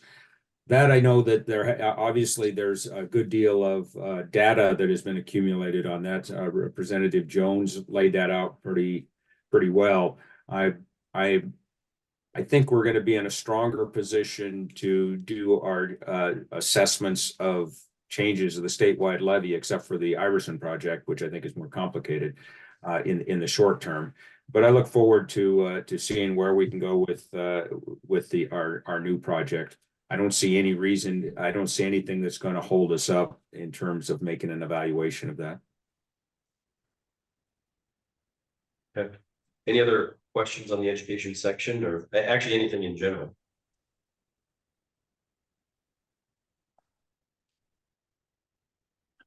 Gordon and Greg both have their hands up, Mr. Chairman. Go ahead. I apologize. You guys on the screen, but just go ahead and pipe in and. This is Gordon Oakers, Roosevelt County Commissioner.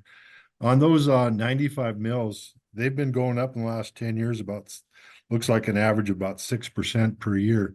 Is there any way that, if they don't float and we don't adjust it, is there a way we could do some legislation that puts a cap on it of 3%? That's what education usually goes up. Could that be part of the mix or an option we could look at?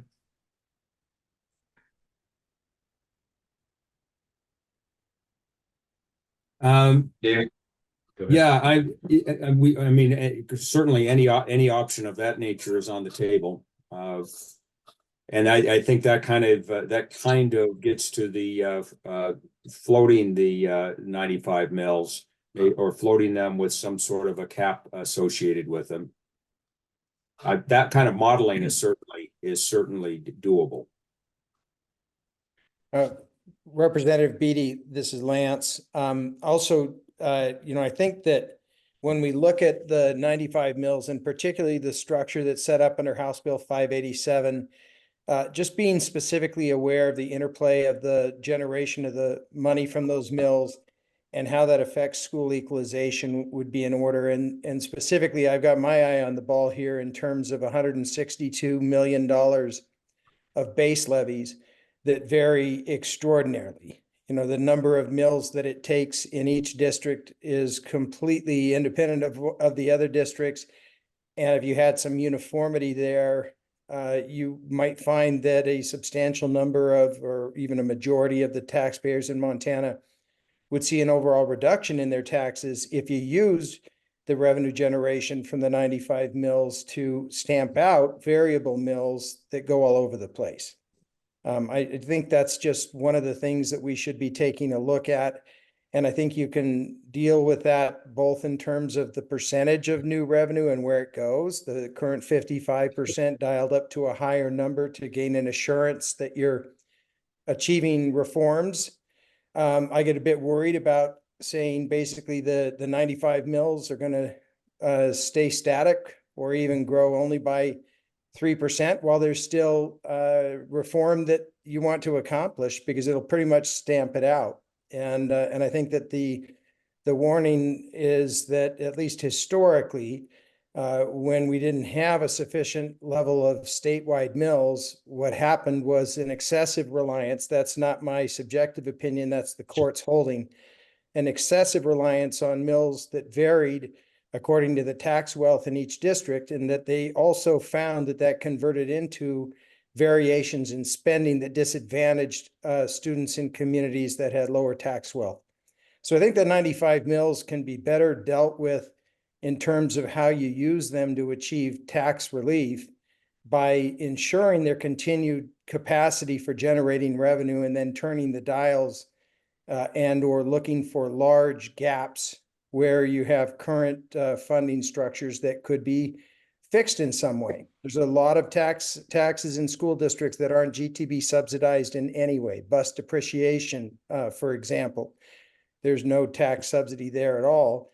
And there's another handful of them out there that would be the logical places to go if you're looking at trying to provide some sort of a proportional shift that's more educationally relevant to what's going on in those communities and the wealth that exists in those communities.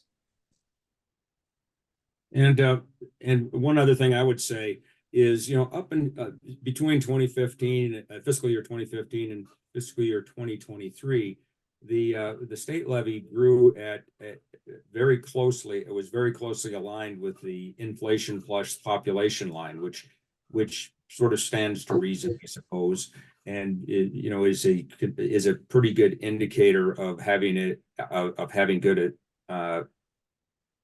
a correlation between the levy and the requirement, since population and student enrollment are exactly the same. There is a correlation there, and inflation is the cost of providing education, of course, goes up.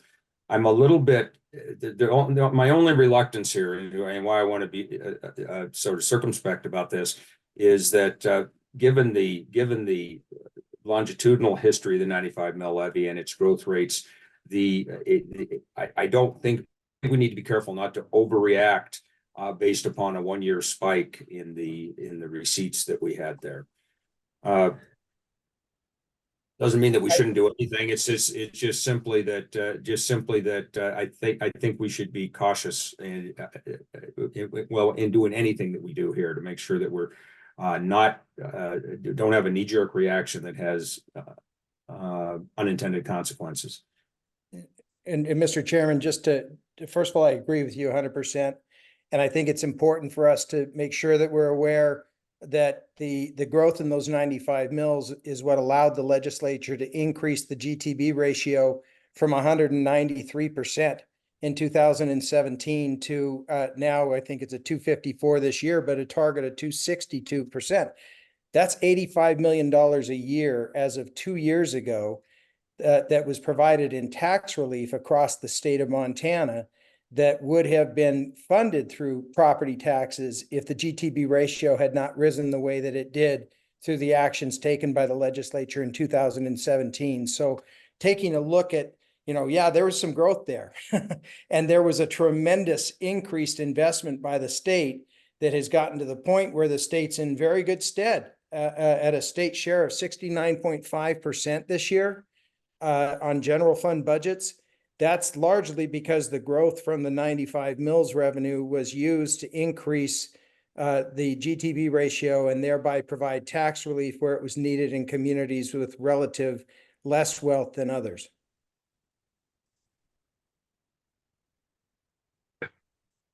Okay, is there we have one more? Anybody else online? Yeah, Ryan, this is Greg. Go ahead.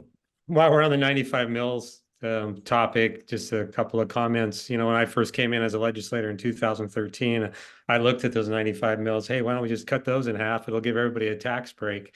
Well, not understanding exactly how those 95 mils redistributed tax dollars from very wealthy, high value areas to some of our lower income areas. I think if individuals really need to understand that more before they just start talking about doing this or that to 95 mils.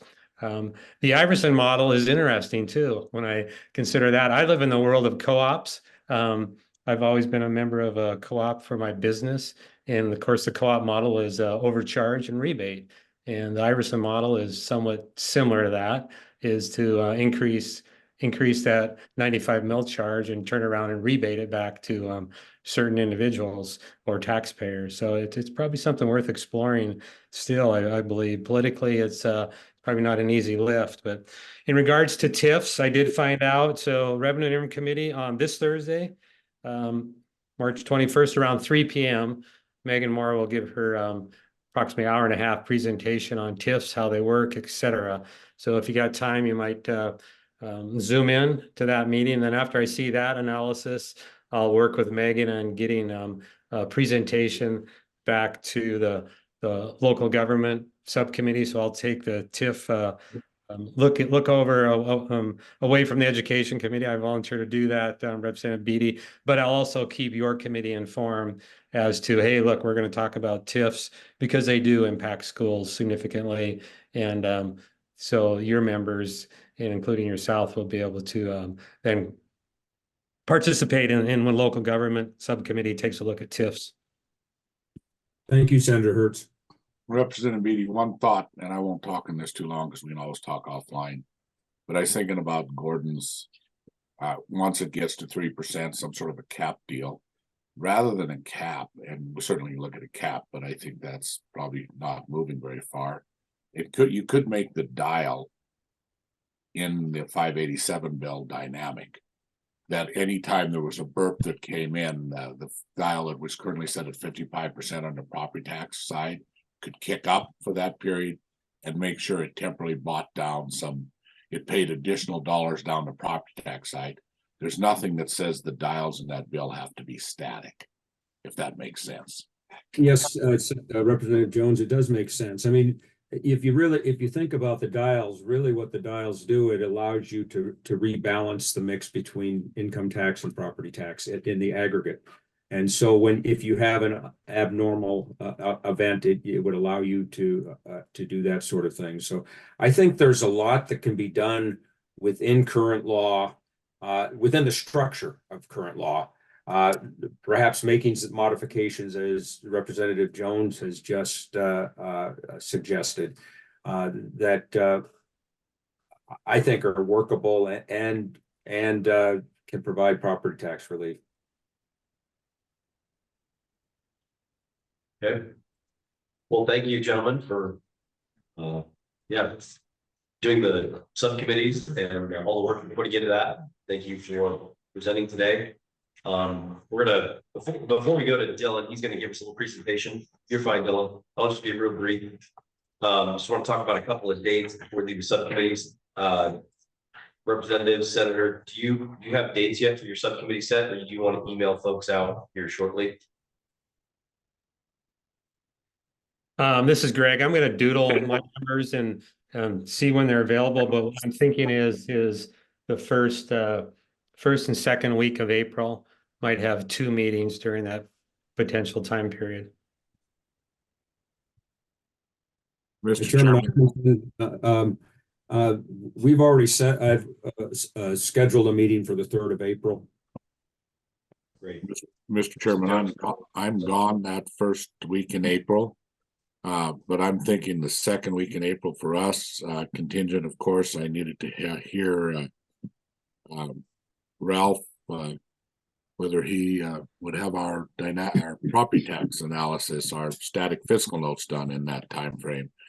But I'm thinking that somewhere along the week of the 8th there, 8th of April through 8th, 9th, 10th, that time frame, that if that works for the group, that would be where I would be thinking, potentially 8th, 9th, 10th of April, if we could put together a 3-hour type Zoom in that time frame, a 9 to 12 Zoom. In fact, why don't I tentatively propose the morning of the 10th from let's see, what did we do last time? 9 till noon.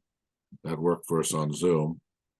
And if that works, let's tentatively propose that and see if Ralph is not on the area where he can talk, but if Mr. Franklin and crew can get the fiscal analysis done by then, I would be happy to have that as my subcommittee tax Zoom. Good. We will coordinate with you on the availability. We will try to do that. Ralph will be in touch with you on that. For the whole group, the plan is the 22nd to do the next full task force meeting, the advisory council. So that would be the 22nd at 1 o'clock.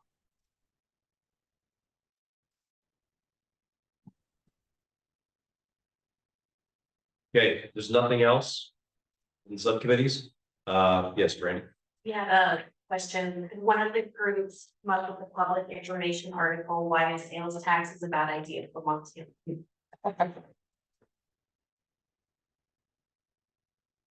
Yeah, we'll contemplate that. We'll come up with something.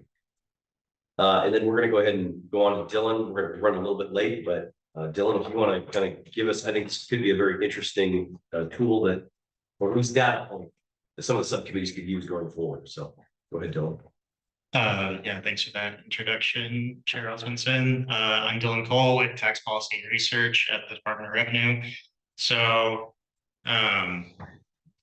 this is a kind of last minute agenda item for this, and then also I'm going to be presenting this at Revenue Interim Committee on Friday, but just want to make people aware of the fact that we have the best data right now we've ever had on matching property taxes that are paid with the income that people are earning. So to the surprise, I think, of many people, based on Facebook posts I saw, the Department of Revenue asked you for your Social Security number and your geocode combined in order to receive a rebate. A lot of comments I saw said, well, obviously the Department of Revenue has this information already, but actually your Social Security number is not tied to your property that you owned necessarily.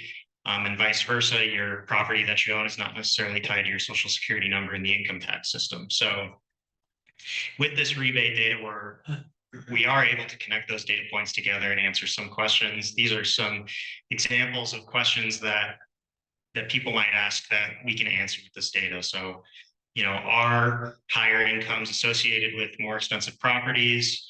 What percent of income is spent on property taxes? How did the reappraisal affect homeowners as opposed to the overall population? And how effective are Montana's property tax assistance programs? So there's a couple considerations to make first. And I'm a property tax guy, not an income tax guy. So I struggled a lot more with these top questions of what's the appropriate measurement of income to compare property tax burden to. I ultimately settled on federal adjusted gross income, in large part because it's comparable across states, and that forms the general basis of taxable income, which is something that people care about. Another reasonable option would be your income excluding business and capital losses. That's the criteria for enrollment in the Property Tax Assistance Program or Montana Disabled Veteran Program. And then there could be other things that you want to include or exclude from income. The elderly homeowner and renter credit has an even more inclusive definition of income. It also includes non-taxable pensions and alimony support like that. So there's a lot of buckets of things that you can include or exclude when you want to talk about property tax burden. And then as far as property taxes, there's the distinction between total taxes billed and ad valorem taxes. The ad valorem taxes are the mill-based taxes. That's what cares about the value of your home, but there's also special assessments and fees that maybe care about how much square footage your lot size is, or how much of your lot is adjacent to the street. Things like that that are not mill-based. The Department of Revenue does not have good data on that on a property level. But part of the rebate was people declaring what their taxes were on their property, including those fees. And then we also got an extract from the county that with some manual tweaking, we got to a workable case. So we do have one-time data on total taxes billed this time. Also, there's some consideration to, should we care about only residential taxes or should we care about all taxes paid? So let's take the example of the rebate claimant who owns a business and they live in the upstairs part of that business. They were eligible for a rebate on that upstairs portion. So should this analysis only look at the residential portion of the property, or should it look at all of it? I ultimately decided on looking at all the property taxes associated with the geocode, but certainly reasonable to suggest otherwise potentially. So this is the first histogram. A quick explanation of what a histogram is breaking a continuous variable into a frequency chart. So along the bottom are bins of market value. Each bin is $15,000. So the first data point represents how many properties are between $0 and $15,000 in market value. And I've highlighted on here the most common point for both the rebate properties in blue and the overall residential properties in black at both points is between $225,000 and $240,000 in market value. So my point in showing you this is that the average rebate property is roughly equivalent to the average residential property in the state. Income tax is a different story. As you can see here in the black line, this is the overall distribution of income tax earners for federal adjusted gross income. Again, this is, I had to choose one form of measurement here. The black is the overall and the blue is the rebate earners. You can see that there's actually a pretty constant distribution of income earners. It's not much of a bell curve like you see in the overall, where it's much more likely for people to be at lower incomes than higher incomes. But if you sample the average rebate participant, you're about as equally likely to be lower income as you are to be higher income. And I guess I'll say, this isn't necessarily unexpected. And there's some reasons underlying this that I'm going to get to in a bit. This is zooming in on rebate participants only. In the yellow is younger than 65, and in the blue stacked on top of that is older than 65. So when you file your income taxes, there's a box that you check for an exemption saying that you're older than 65 and you get a deduction based on that. So we have data on who is elderly and who is not. Again, my takeaway from this is, and also there's a secondary axis on this chart. And what that secondary axis is the black line, which is the proportion of properties where the homeowner is over 65. And what you can see from that black line is it's pretty constant across the market value spectrum. There's no real reason to suggest that people's property value decreases as they get older, is what I take away from this graph. This is income, same idea. We're looking at incomes again instead of market values. And what you can see from the black line on this one is that there's a market drop in the proportion of properties or proportion of income taxpayers that are elderly as income rises. So there's a higher concentration. Minimize this. So you can see that around like the zero line, close to 80% of income taxpayers at that $0 of federal adjusted gross income are elderly. And that makes sense because Social Security is only taxable if you make over certain amounts. Roth IRA distributions aren't taxable, and those aren't included in federal adjusted gross income. And then as income levels rise, the odds that the person selected as elderly falls.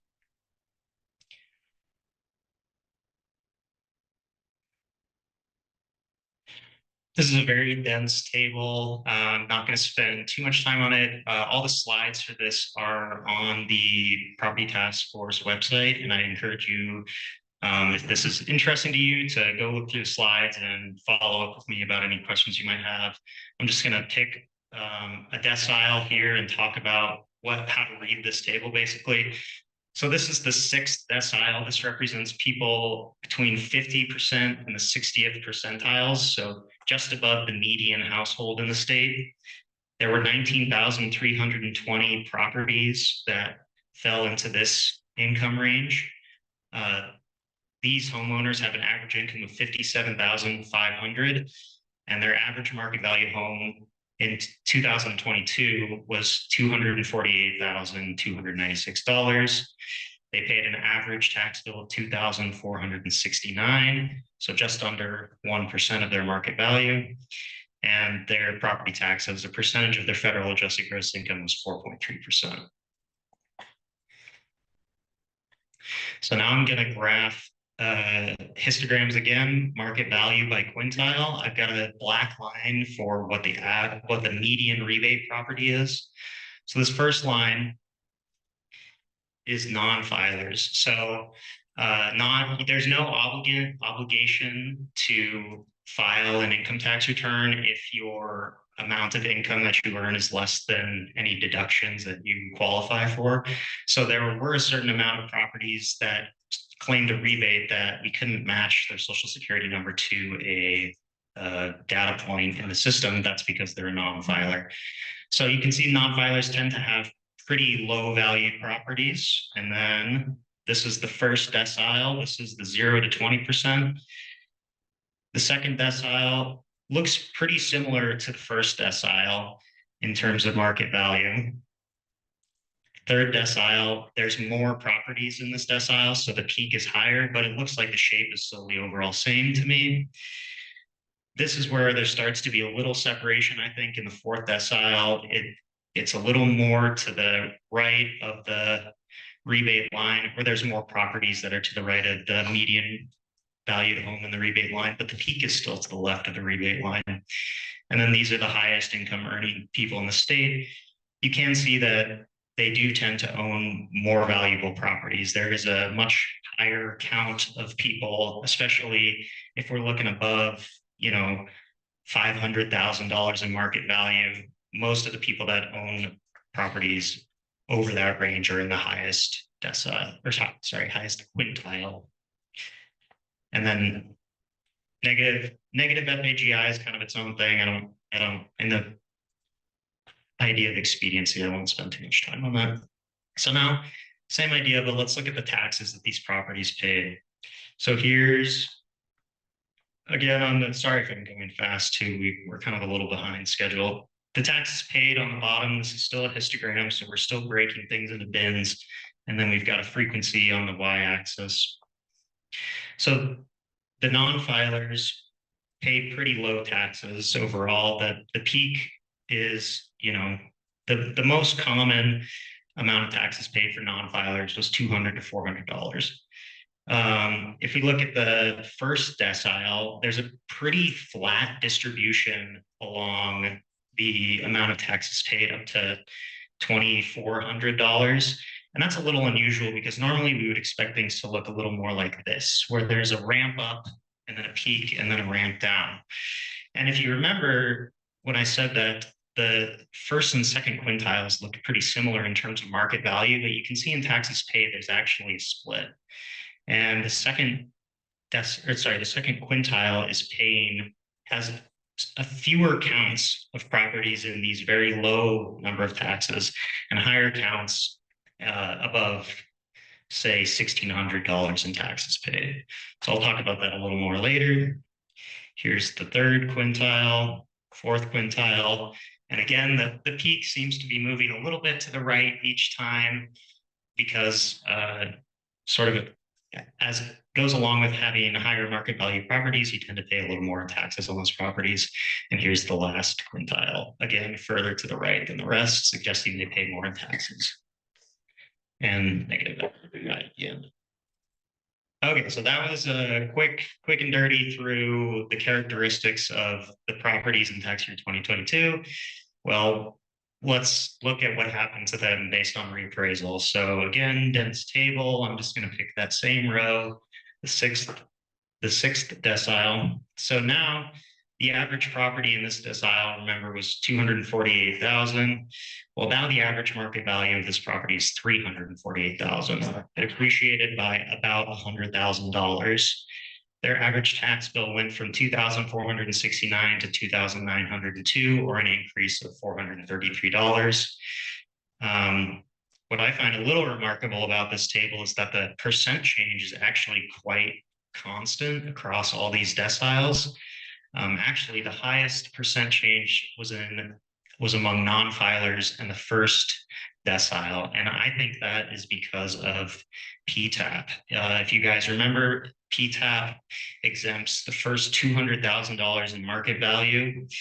That was increased to $350,000, but that did not go into effect in tax year 2024. It will go into effect next year.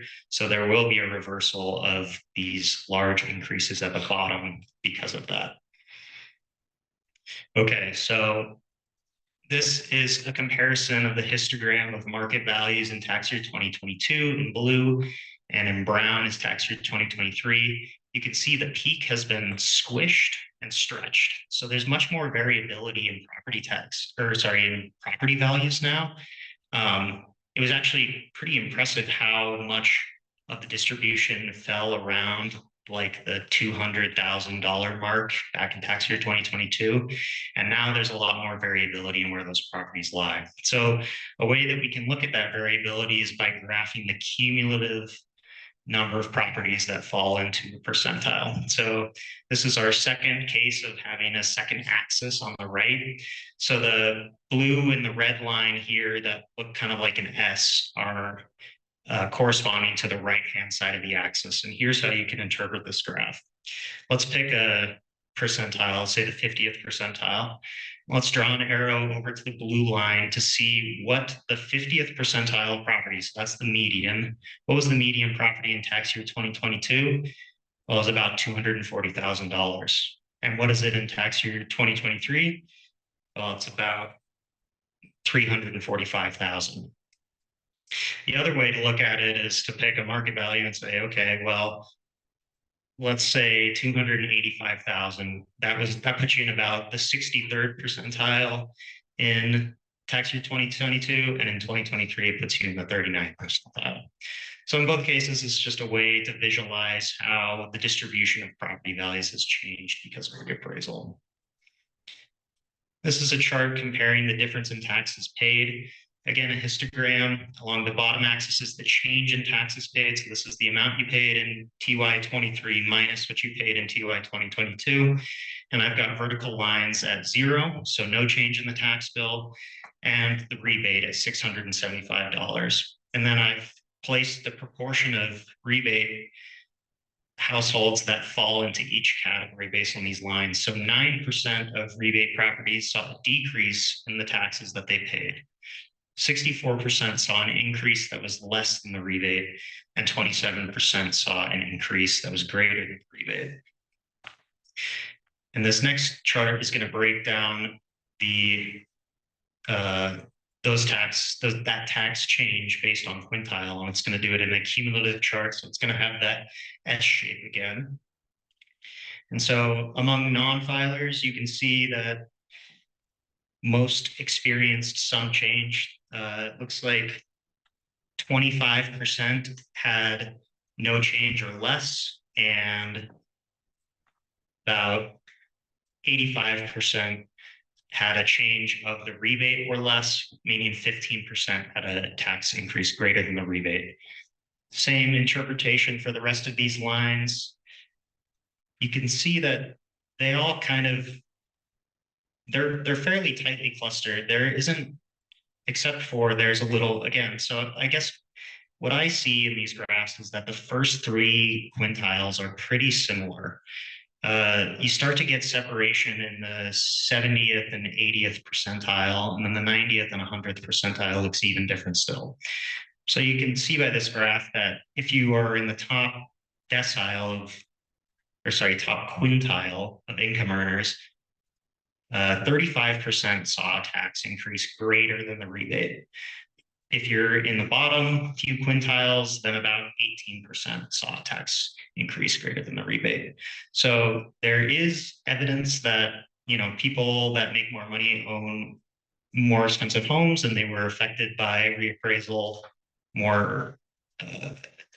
Their taxes went up due to reappraisal more than those on lower homes, but there is a wide distribution of people, and there were people making low amounts of money that still saw large tax increases. And here's negative FAGI is this last line. These guys are kind of interesting. I think they're basically two groups of people. There's truly low income people there, and you can see that they had a high percentage of people who had no change or negative. And then there's also, they kind of diverge from the rest of the group and have a more shallow slope as we go up towards very high tax increases. Okay, and then one final area that we can use this information to evaluate outcomes is looking at how effective our tax assistance programs are. So this is comparing the market value in red and blue of the bottom two quintiles and the taxes paid. So remember I said that the market values of these two groups look pretty similar, but the taxes paid look pretty different. This graph is all about diving a little deeper into that. So their market values are, I would argue, right on top of each other. But the bottom quintile has a higher proportion of properties that are paying $270 or less. Or sorry, okay, sorry. This is another two-axis graph. But this time, the second axis is the horizontal axis up top. It's taxes paid, market value on the bottom. So the red and blue line look to the bottom axis. The green and orange line look to the top axis. So below $1,500, $1,650 in taxes paid, there's a higher proportion of the bottom quintile. And then above that point, it seems that the second quintile is making up a larger share than the bottom quintile. And my argument for why that is PTAP and Montana Disabled Veterans Program. So those programs don't reduce your market value, but they do reduce your taxable value. And so I think that's driving the split that we're seeing here. It could also be the difference in mills assessed against these properties. So I'm going to have to think of a way to control for that. But this graph, I think, does a good job of visualizing where this shift that PTAP is affecting. And then this is looking at the elderly homeowner credit.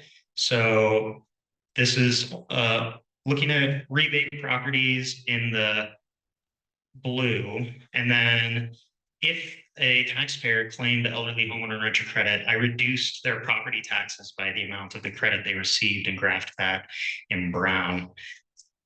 So you can see that there's a little bit of extra brown above the blue at lower values and a little bit of blue above the brown at higher values.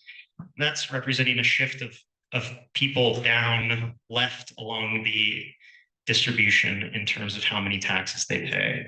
So again, second axis, look to the right. I've plotted the zero line here. And then this line in green is showing the difference. This is brown minus blue. So you can see where the people are moving from in the distribution and where they're moving to. So there are fewer taxpayers in the 1,100 all the way up to, I don't know, maybe 4,000 line. We're taking that chunk and they're getting shifted left into the lower range. I will point out the elderly homeowner credit is about $6 million in tax year 2022, and total amount of property taxes paid by rebate properties was $600 million. So, it's 1% of the overall tax burden, but they are the lowest income people because, again, this elderly homeowner credit has a very inclusive definition of income. But all that to say, I'm looking for people's input on which of these things they find interesting, what they think this data could be used to evaluate. Something that we're planning on looking into is seeing if there are rebate properties that would have qualified for PTAP if they had applied and just didn't know they could apply. And then creating some kind of counterfactual idea of where these properties would be in terms of paying taxes if they weren't enrolled in PTAP, and so sort of judging how much these programs are moving the needle on the property tax burden. Could be a regional aspect as well. I kind of shudder when it comes to breaking things down by county, because then you have 56 tables and people only ever care about their own county anyway. So maybe like an east-west kind of thing, or a high appreciation, low appreciation, something like that. And then also I'm open to ideas that you guys have. So with that, I will end the presentation. Thank you, Dylan. Any questions? Comments? Now I can see people on the screen. Okay. Thanks, Dylan. Again, if there's something that we can add to that, let us know. Ponder it the next few weeks. We might have something handy as you guys start doing some analysis on different avenues. So, all right. Hey, Are there any other? Mr. Chairman, this is Greg. Dylan, I'll be in touch with you since the local government subcommittee is going to be looking at these taxpayer assistance programs, and kind of maybe see and maybe give you a little direction on what else we might be looking for. So, and then Mr. Chairman, looks like Representative Fern has his hand up. Thank you. Thank you, Dylan, for all the work. I'm wondering if at some point, I mean, it's hard for me to take it all in, especially the last agenda item of this meeting. But I really appreciate what you're doing. But is there a way to maybe have a corresponding simplification narrative? Some of the take-home points that could be sent to us to help us better understand this, and what we should really be paying attention to. That's my kind of question. Sure. Thanks for the question. This is, my hope is to publish a report, I guess maybe to the Revenue Interim Committee. I don't really know who to address it to, but and I think a simplified take-home messages would be a part of that report. Part of the problem of interpreting data is I don't want to come off as politicized or making value claims about what the data is showing. So I'm going to be trying to avoid that. But certainly the goal of bringing this today was just to get it out there in people's minds that this data exists and we can answer some questions that we previously couldn't answer with this data. So if you have ideas or questions, get in touch with me and we can talk about what the data does or doesn't show. Fair enough. Thanks for all the work on this. Are there further comments, questions before we go to public comment? Okay. Go ahead and open it up to public comment. Anybody in the room that would like to address the commission as a whole? Come on up, you can use the microphone if you'd like.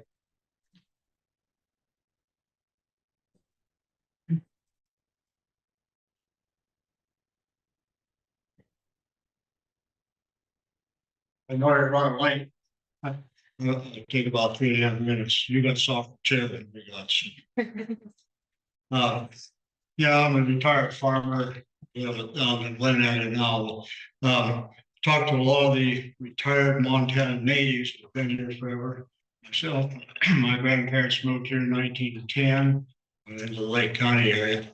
And anyway, a lot of the retired people are the natives, Montana natives feel ignored and betrayed due to the excessive inflated appraisal values. And that's been our biggest problem is appraisal values are using all this inflated, which is really not right. Some of our tax bills have gone up 30 to 50%. It may not sound like a lot to some people, but when you're on a fixed income, a little bit of Social Security, and what little health insurance you got keeps doubling in price, it really hurts.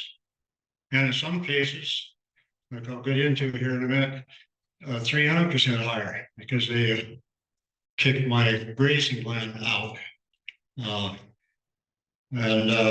know our two younger daughters, they're looking for second jobs to cover the extra taxes on their very old small homes. So one daughter has one in Butte, just a little dinky old house. And her monthly payments went up $200 because of the property tax that's taken out of her monthly payment. And that may not sound like a lot to some people, but it is for a young person. And after farming for over 50 years, now trying to provide facilities for weddings and vacations, we have certainly contributed immensely to the economy of this state and local communities for over 60 years. But now we're being greatly penalized with very highly inflated property taxes. I wonder how we can survive as our rental business has been very poor the last couple of years. We sold a farm 10 years ago and exchanged it in property on the Big Hole River. And that was our mistake. We got 70 acres. We should have got 1 acre. Our son and daughter-in-law are running that business. We call it the Big Hole River Retreat, just north of the land. And they've had to hold down several jobs to keep going. And as far as this ag classification, when we appealed on 69 acres to the Department of Revenue, I went through the appeal process to the county level, and boy, I'll tell you, that's complicated. It's tough to do. They think it's simple, but it's not. And the old timers, when I went to the treasurer's office to pay our bill and protest, a bunch of people that heard me said, "Oh, we want to do that too." I said, "Well, did you file out an AB 26? No. Did you file out a county tax? No, they didn't know all that." So it's really difficult for the old people. Now I'm one of them. I'm almost 77 now. I consider myself getting there. Anyway, and we went to the county tax appeal board by the Department of Revenue people were there in full force, and they intimidated and defeated us. And according to the DNRCS office in Dillon, we have 26.12 animal units, AUMs, which is above the new, they increased it to 25 AUMs last year on the grazing. There used to be 23 or 23.5, I don't remember the exact number. So that just kicked us out because our land's marginal. But they kicked in some little convoluted quirk in their formula factor that kicked us out. There's no mercy with it, people. And so after that, I went back to Subcommittee, and I talked to some hot shot up here. I think his name was Bill. I don't know if he's in here. I don't care. He looked on the map over the phone and said, "Oh, you got too much sagebrush or willows there. There's no grass." And I says, "Mister, I'm feeding 30 head of deer and several moose. We don't get compensated for that. And furthermore, I've got receipts to prove the grazing. I rented the ground to other people for the ranchers for grazing, and for a short period of time. But it satisfied the AUMs, but they won't honor that. And we've been trying for the last 6 years to get more information out of the Department of Revenue. So it's been very difficult. Part of it is because of the Chinese virus fiasco that went on. They were in hiding. They closed our office in Beaverhead County, Dillon, everything's in Butte, and they handle, I think it's 6 or 7 counties now. And then when they did finally get a hold of them, they give us vague answers and I finally got a copy. He emailed me a copy, 42 pages of the rules on ag classification. And in there, I don't know if any of you looked at it, there's little subtitles you gotta go to, MCA 15-100-01 or something, and all kinds of little rules. And in there, they slipped in one about horses weren't allowed, they're hobby. Well, I happen to have, I rented to a rancher for 6 horses, and down in that country, they use horses, they're not hobby. And then I had a lady that needed pasture for her therapy horses, and she uses for veterans. But they'll kick us all on that, so that's why I haven't appealed it to the state boards. I know I won't get anywhere. And there's another little rule. One of them told me, "Oh, you can't lease the land; you have to run your own cattle." Well, I can't find that anywhere in the regulations. Maybe it's there, but that's a bunch of bullshit if that's the case, because I'm selling grass on the stump. It's just like selling alfalfa on a stump, like I've done on the farm with some of my alfalfa. It's a product that we're selling.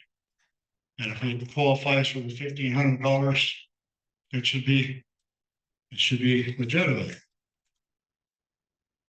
Another thing, this is something that several people there and along the river complained about.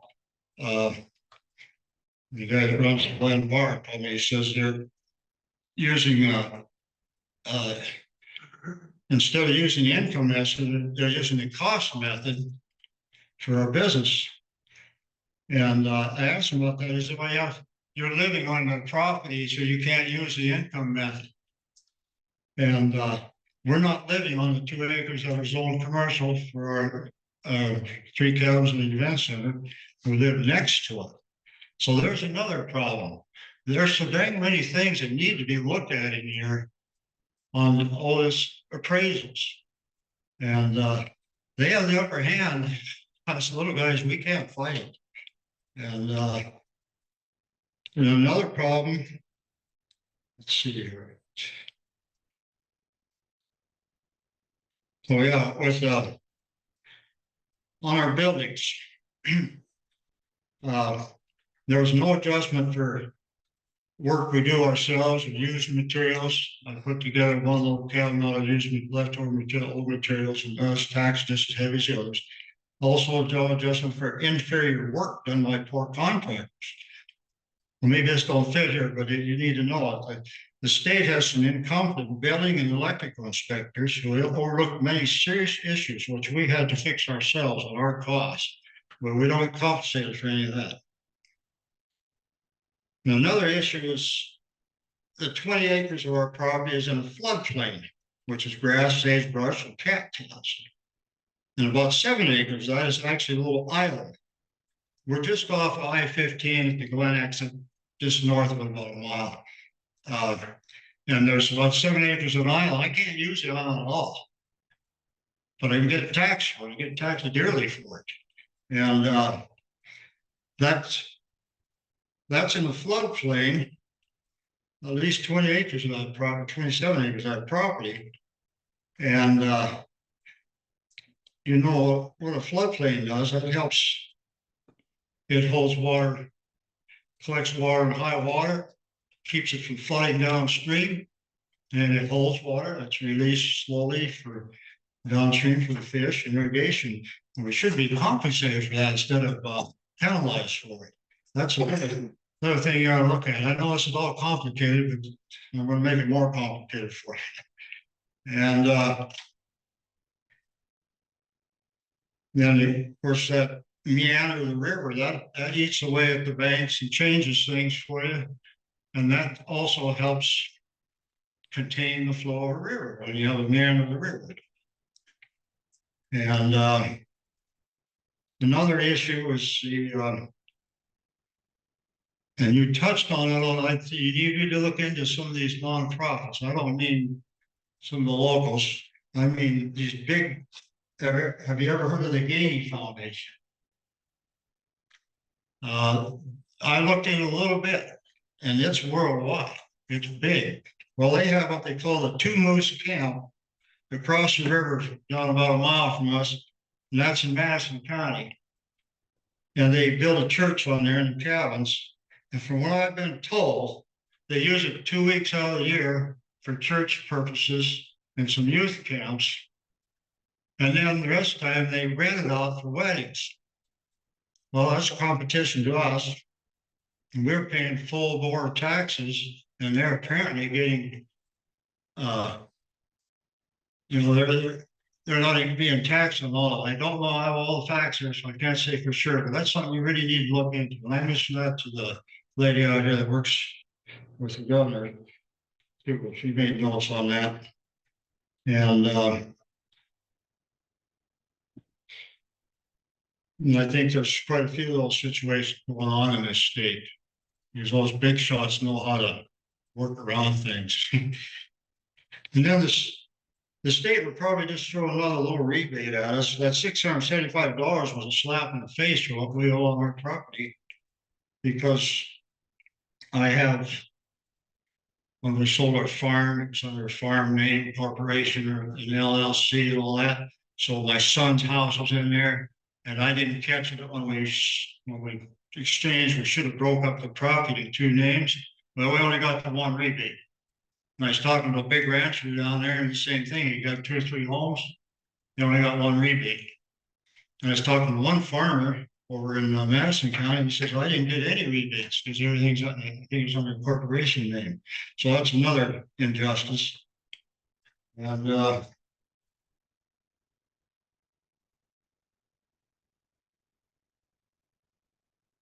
the problem is, if you try to split that up now, I looked into that, splitting that up with my son. You've got surveys and then subdivision rules. You do have a one-time gifting, but it's not that simple. And all of us native residents need immediate relief. Many of us Montana residents will have trouble paying the May tax bill. That's coming up pretty soon. You're talking about in the future, what the heck are we going to do for May? I've been trying to sell off some excess vehicles and whatnot. And I'm used to running a pretty tight budget all the years I farm, and it's getting dang tough. And then come November, I don't know what we're going to have for new tax bill. And these rebates, if they're going to do a rebate, they ought to be figured on not just a one size fits all. That's a typical government way of doing it. You should figure it on the percentage of tax that you paid. The way I see it, a lot of other people said the same thing. And our tax bills could you could send out an amended tax bill for even May, and give us a little relief there. And then you've got for November, why you've got a little more time. And then I would think all the new construction in this state and all the new homes coming in should generate enough money to cover the extra services that are going to be required. And that's maybe another thing that your task force should look into, is having the info on the increased revenue the last 2 years. Well, I know everything runs kind of a year behind where, but we need maybe see just how much revenue is coming in. So it just seems like I get a feeling that all they're worried about is keeping the same amount or more money. We need to learn to live it in a budget like we've had to do. So that's about all I've got, I guess, on this. So, any questions? Sir, could you spell your name? I didn't catch it up front. I apologize. And I've got a copy of this. Oh, that'd be great. Yeah, it's Arthur Mangels, Mangels. Okay, thank you. Yeah, you can get a copy. Okay, thanks. Yeah. Is there anybody else in the room that would like to do public comment before we go to online? Okay, I think we have one online. Beth.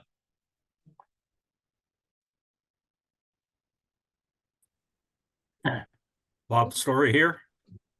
Hey, Bob, go ahead. Yeah. Well, I'll try to stick to the topic at hand here. I came on about time Senator Hertz was talking about homesteading and comstead exemptions, and you're talking about the or maybe Representative Jones was talking about it, but the coupling between the homestead tax rate and the comstead tax rate. There's no magic to that. That was just a revenue neutral number that we put in place or that the legislature put in place in 2015 when they quit mitigating the reappraisal cycle. So they just took whatever the revenue neutral number for residential was and got rid of the 50% exemption, and that dropped that down to 1.35, and to get the right number for Comstead, it was just 1.4 times that. So that's just a legislative thing. There's no magic to that number.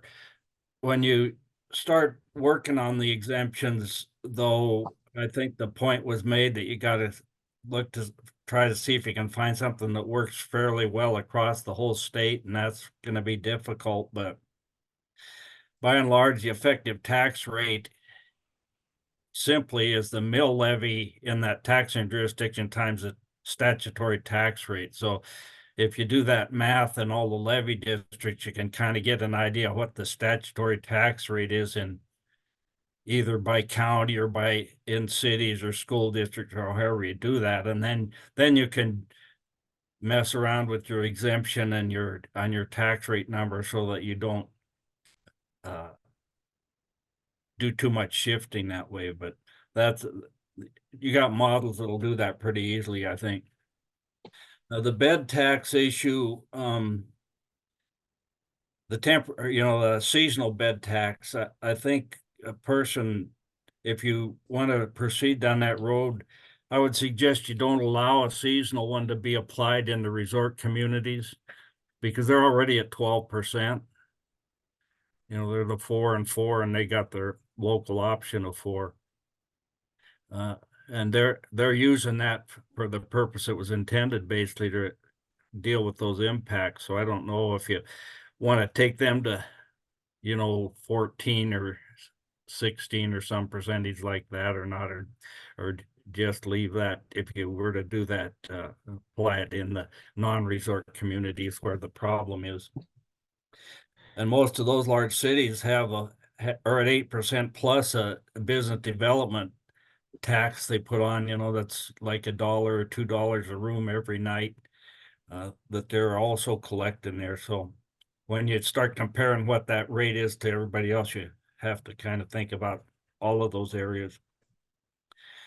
Temporary gas tax, I don't know if anybody's looked into the constitutional issue with that, but I think the Constitution requires all the state gas taxes to go into the trust fund or into the, to be used that way. And that's why the local option gas tax would work, because I think it got around the constitutional issues, but something to think about there. Most of the things you talked about really had to do with school levies, and I think, and then that's where, as you pointed out, most of the revenue goes as property tax revenue goes to schools. When you talk about, the 300 and some districts we have, and not too long ago it was 450, so they are dropping off, but some of the laws make it hard to transfer property between districts, and you might have to look at those if you're going to do some things on eliminating districts. But in the end, if you get rid of districts, really about all you save is the base entitlement. And a lot of those are elementary districts, so that's not a huge amount of money, $40,000 or whatever the base entitlement is. I think I calculated one time if you eliminated the 100 elementary districts, you'd save $4 million, and then you'd have more transportation costs, and most of those don't have any administrative costs to speak of because they're 1 or 2 teacher unit and don't have a superintendent, the county superintendent takes care of them and that kind of thing. So really be kind of cautious about how much money you're going to save by eliminating a lot of those districts. There are some, as was pointed out, that are tax havens, but they're a small number of them. And so really the savings in school funding is you almost have to eliminate high school districts because they have that higher base entitlement. People have always said, well, why don't you just have one district per county? You'll save a lot of administrative money. And I'd question that because you're still going to need building or principals or something, and you're going to basically create a little OPI in the county seat that has to do all the books. So they're going to probably, instead of having some local person be their clerk, they're going to have a CPA in there and assistant county superintendents and stuff. And you might find you don't really save any.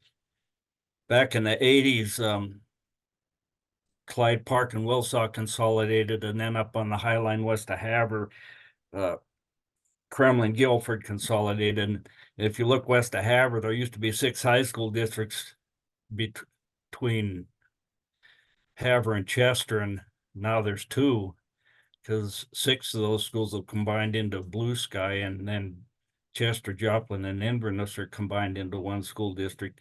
And I don't know if they've saved much money, but Governor Swindon did a study in the late 80s on whether those consolidations saved any money, and by and large, they didn't save a whole lot, especially with the current consolidation laws where you get to keep your base entitlements for 3 years till you make the adjustments. On the election issue, and I've mentioned this, I think, to Representative Bedey's committee, that pretty near every school is already doing mail-out ballots, so everyone gets a ballot. It's just they don't return them. Maybe the first thing you want to try is put a return postage envelope in with the ballot so people had no excuse not to send it back. But everyone in the school district pretty much gets a ballot to vote. They just don't do it. I think House Bill 587 is going to be an interesting thing to follow as it goes along, but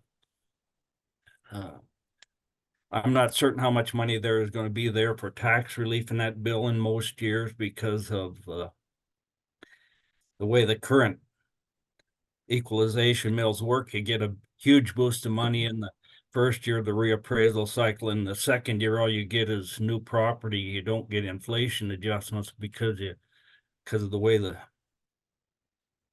mill caps work there. But so, in the average year, that's not a reappraisal year, you're going to get maybe $20 million and put 55% of that back to tax relief at $400 a mill. That's not a lot of mill reduction.